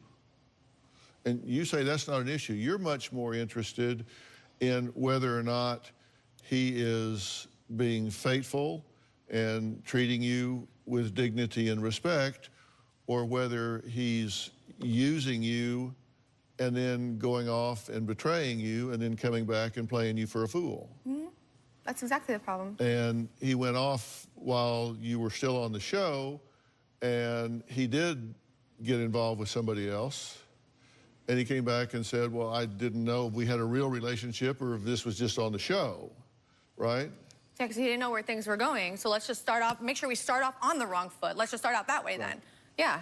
Because you can't keep it in your pants. You want us to keep our relationship private, but you can't even keep your privates private. Look, this is what I'm talking about, yo. No, that's how it is. Do you not see her? That's how it is. All right, no reason to yell. I'm right here. There's no reason to yell. Look, these one-liners, stop. Please stop. The one-liners? That's how I feel, Nelson. No, you love when the crowd laughs. You love when they clap. You never validate my feelings. This is what you're known never for. do. Okay, you blame it on me. You cheated. That's Angela says Nelson has horrible anger issues. Nelson has serious anger management issues. He tends to get violent. He's grabbed my wrist. He has broken my TV. He's broken my shoe rack. He just loves to throw things. I do have anger problems. I let my anger get the best of me. One time we were in the city with some friends, and he got very, very angry, yelled at me the entire way to the car. I know I'm wrong, but I'm so angry at this moment. I'm just finding any little thing. That's when I really got scared because he just wasn't calming down. And that's when I knew I had to call the police because I was afraid he might put his hands on me. As soon as the operator picked up, then Nelson walked into the room and he grabbed the phone from me. He ripped my nail off of my finger, and there was blood everywhere. And then the cops came in, and he was told that if he came back to my apartment that night that he would get arrested. The next morning, I opened the door, and Nelson is there with all of his stuff. He just comes into my apartment like nothing happened. Not even 24 hours later, I was back in bed with her, holding her. This is one thing I want to make very, very clear. I've never, ever put my hands on a woman, ever. But, Angela, have you slapped me? When you're grabbing my wrist and I'm trying to get you off? Yes, absolutely. I'm going to put my hands on you. You tried to restrain me, Nelson. Angela, that wasn't even the night. That was another one. You hit me multiple times. When you're grabbing me and I'm telling you to get off, I was grabbing you. Of course. There's not a screaming contest. It's not a screaming contest, Angela.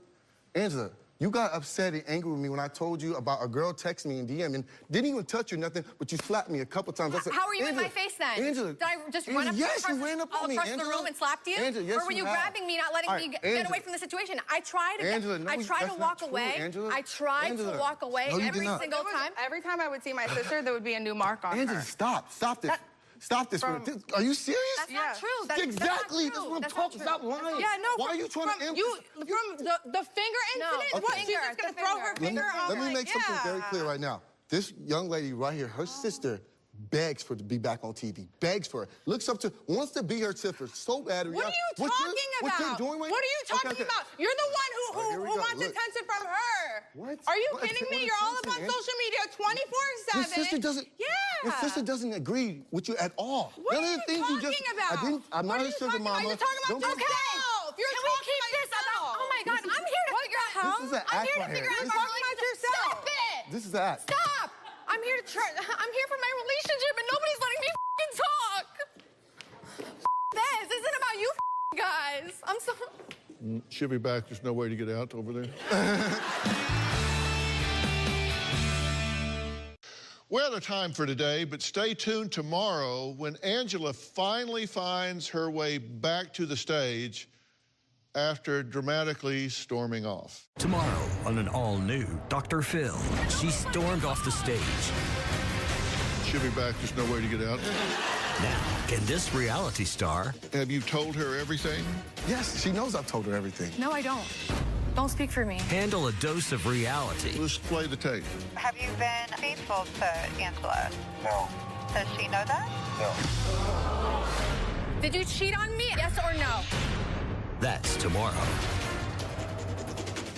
So can Angela and Nelson possibly save their roller coaster relationship? Plus, I'm going to give Nelson the opportunity to come completely clean. Were there any other women Nelson cheated with besides the one he's admitted to? Plus, you're going to find out what happened backstage after the show that left producers, well, stunned. All of that and more tomorrow. I want to thank all of my guests today. Thanks for watching. So long.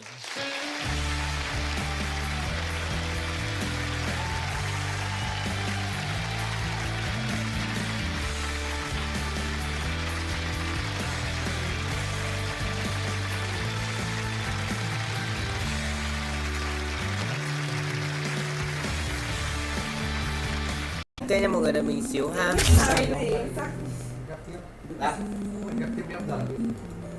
Từ từ ghép cho em ghép cái Fanta đó.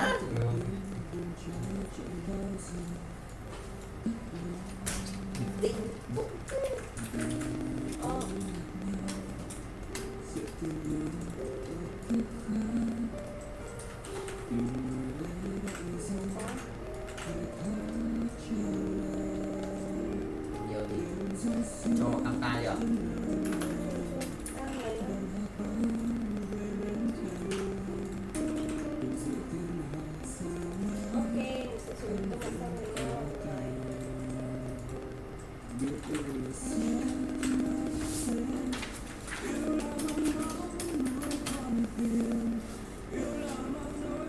Ok nha mọi người.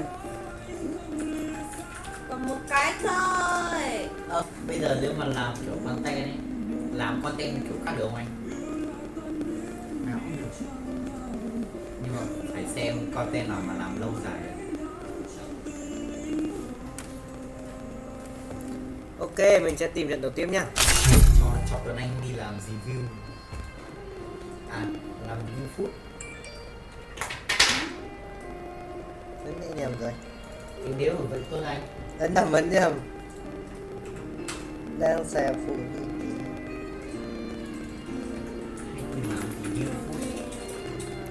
Ok nha mọi người.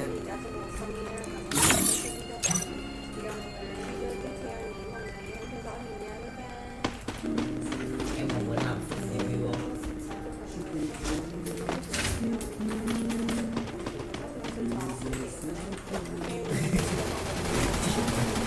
Cái điếu gì vậy? Ok nha mọi người. Chịu rồi. Thế chịu rồi. Nói thế thì chịu rồi. Biết sao hả? Ha, chắc là không. Thế nó bảo là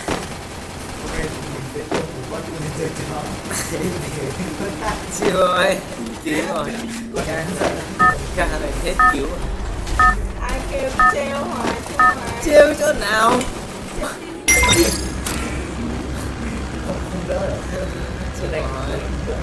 Tí đi vô tôi chụp cái mộ. Đi tìm.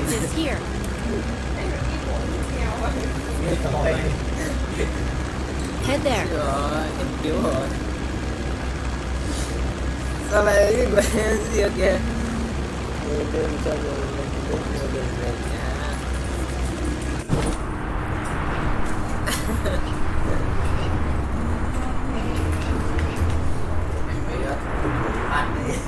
Head there.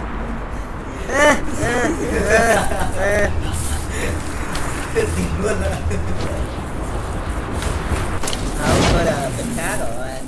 À đâu, tôi ở dưới lật lại cái gì tới.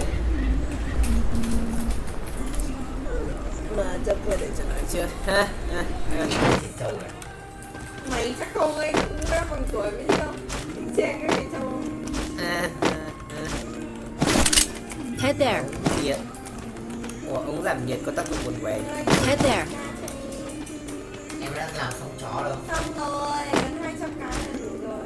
Thì mình cho vào cặp ta đấy. Tâm mày một cái một chứ. 3 cái. Rồi. Mở cặp ta lên. 109. Mở cặp ta. Ok mọi người. Chuột phải. Đây, chuột phải. Bot. Mở cái file ra. Dọc. Cho 3 cái vào chân.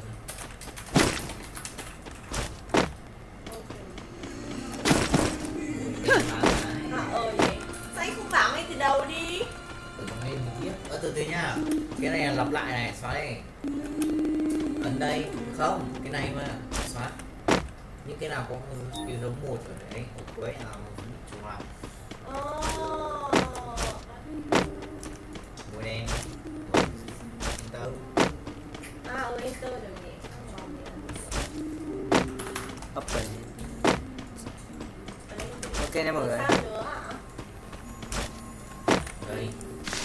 Một là ấn cái này, xong ấn chuột phải, S to lại là chuyển đây, 2 là kéo. Xong bôi cả 3 thế là cả 3 xuống luôn mà. Dẫn nó nhanh hơn thế. Xong đây nhá, ấn này đúng không? Này tôi bé lại. Cái thì ấn lỗi à? Kéo chạy. Không chạy được nữa đâu. Không cần chạy đâu. Không hẳn nó không chạy đâu, nó phải đợi đấy. Đâu con bích ngọc nó khốn nạn lắm. Cái xe break. Video là nó tách âm điện là tách ra kia. Nhiều cái này này. Mày đã phải chỉ ngực nó biết chưa?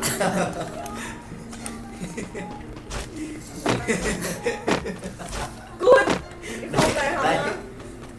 Đây nhá, thì cái trên này này, cái âm nó sẽ có cái thanh như này để chỉnh âm lượng. Cái dưới là video thì xóa mẹ. Nhanh nè. Mày thích chỉ nó. Nên kéo cao lên nhá. Chuyển này thành 40%. Tao thấy mày làm. Đấy, 40% nha. Cho xuống. Thường là nó sẽ view được âm. Đấy, 2 tiếng trở xuống thôi. Thì đấy, nghe view này. Đây.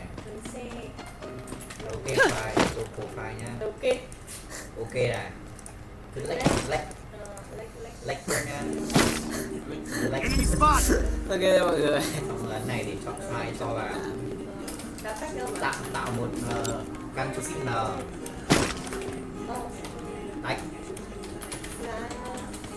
Tách thôi. Hương làm. Đâu, đấy, chưa? Ok nha mọi người. Ok. Enemy spotted. Đây này, Antona. Đổi số 1, 1, 2, 3, 4 đi. Wipeout. Mày sống. Rồi nó đen. Help me. Double kill. Vô nồi. Ủa, cái này là ai dạy anh làm vậy? Này. Đồ. Cái này ai dạy anh làm vậy? Các anh chị. Đây. Sao tôi đang tìm được cách nhanh hơn mà không chỉ lại cho nó? Đâu, tôi nghỉ một thời gian rồi. Thì đợt thích quay làm, tôi làm chuyển sang làm việc khác mà. Điều kiện như nhau mà, chỉ có thời gian thôi.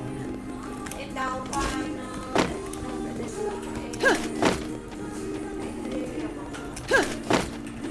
Em bá. Nếu mà chưa biết được, không hứa được, tại vì có việc hay không.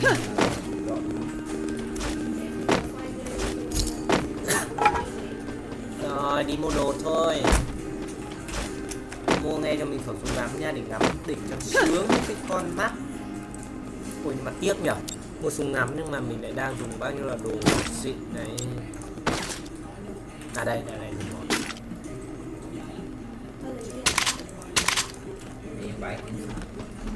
Chắc 27 thôi, hoặc là 26 về cái. Ok nha. Chăm bạn lên bạn đây à bạn đây à ba lây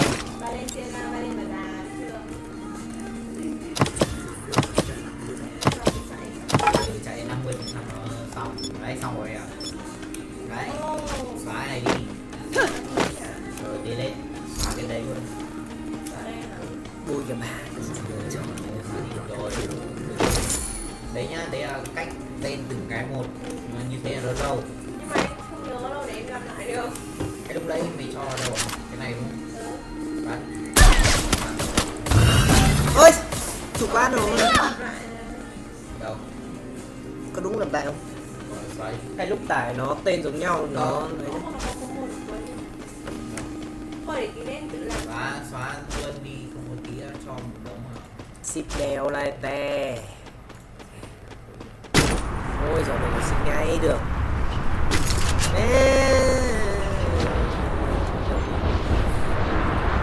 Mất chỗ rồi, xin cũng là đồ của tôi. Interactive's here.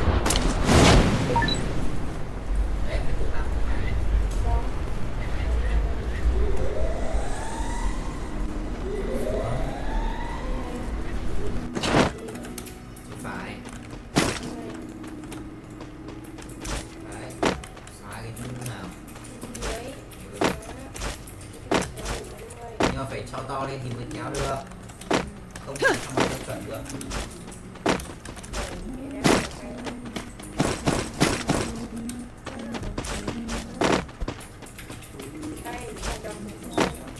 Kéo nó xuống dưới cùng đây, xuống lên xe à?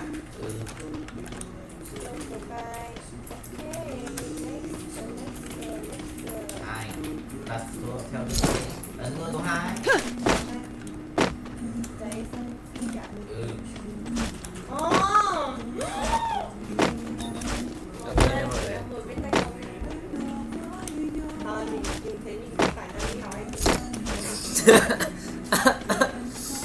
Ok rồi.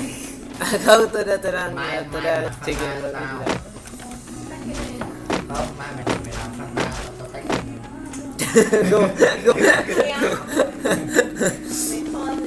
tao dạy là gì hả? Mày không muốn à? May tao tự lấy học gì?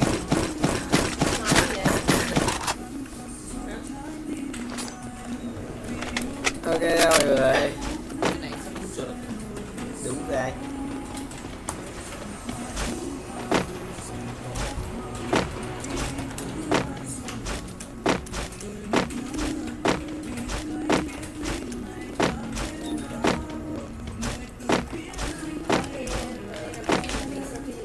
Ok mọi người.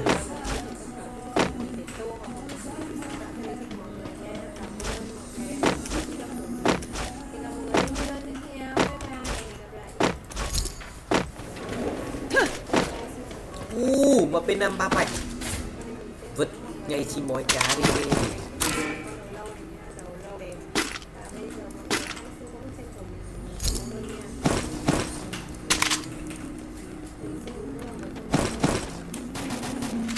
Đi ra tụi bay chọn cái chết. Ê, nhưng mà sau nãy khẩu súng đấy mình bắn thấm mọi người có thể cho mình xin ý kiến được không? Chứ mình không biết là nó gì mình khẩu súng mình bắn thấm rồi đó. Ngắm mà, ngắm mấy lít một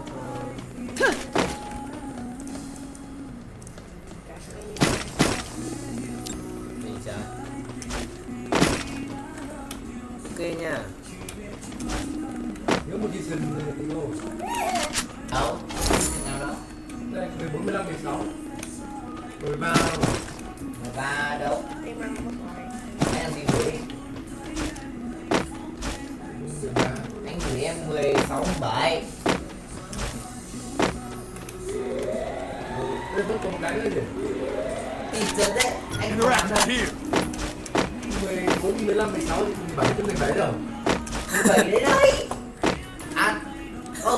Chết rồi, chết mẹ rồi.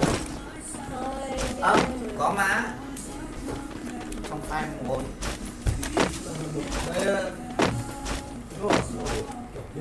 Từ từ. Cắm lại rồi.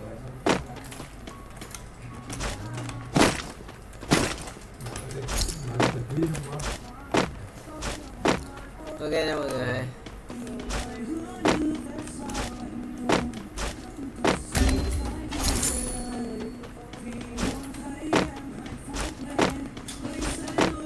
Ok.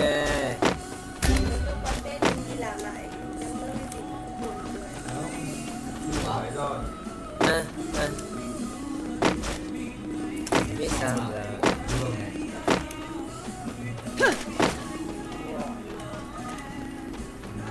dễ hơn mà.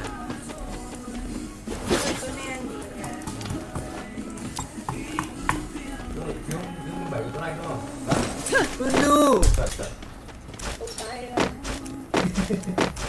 Hả? 415.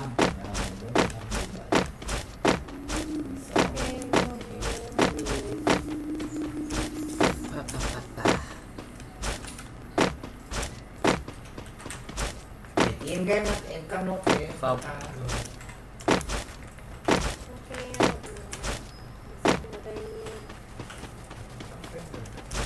Đúng là làm hết biết bao nhiêu lượng đó đủ.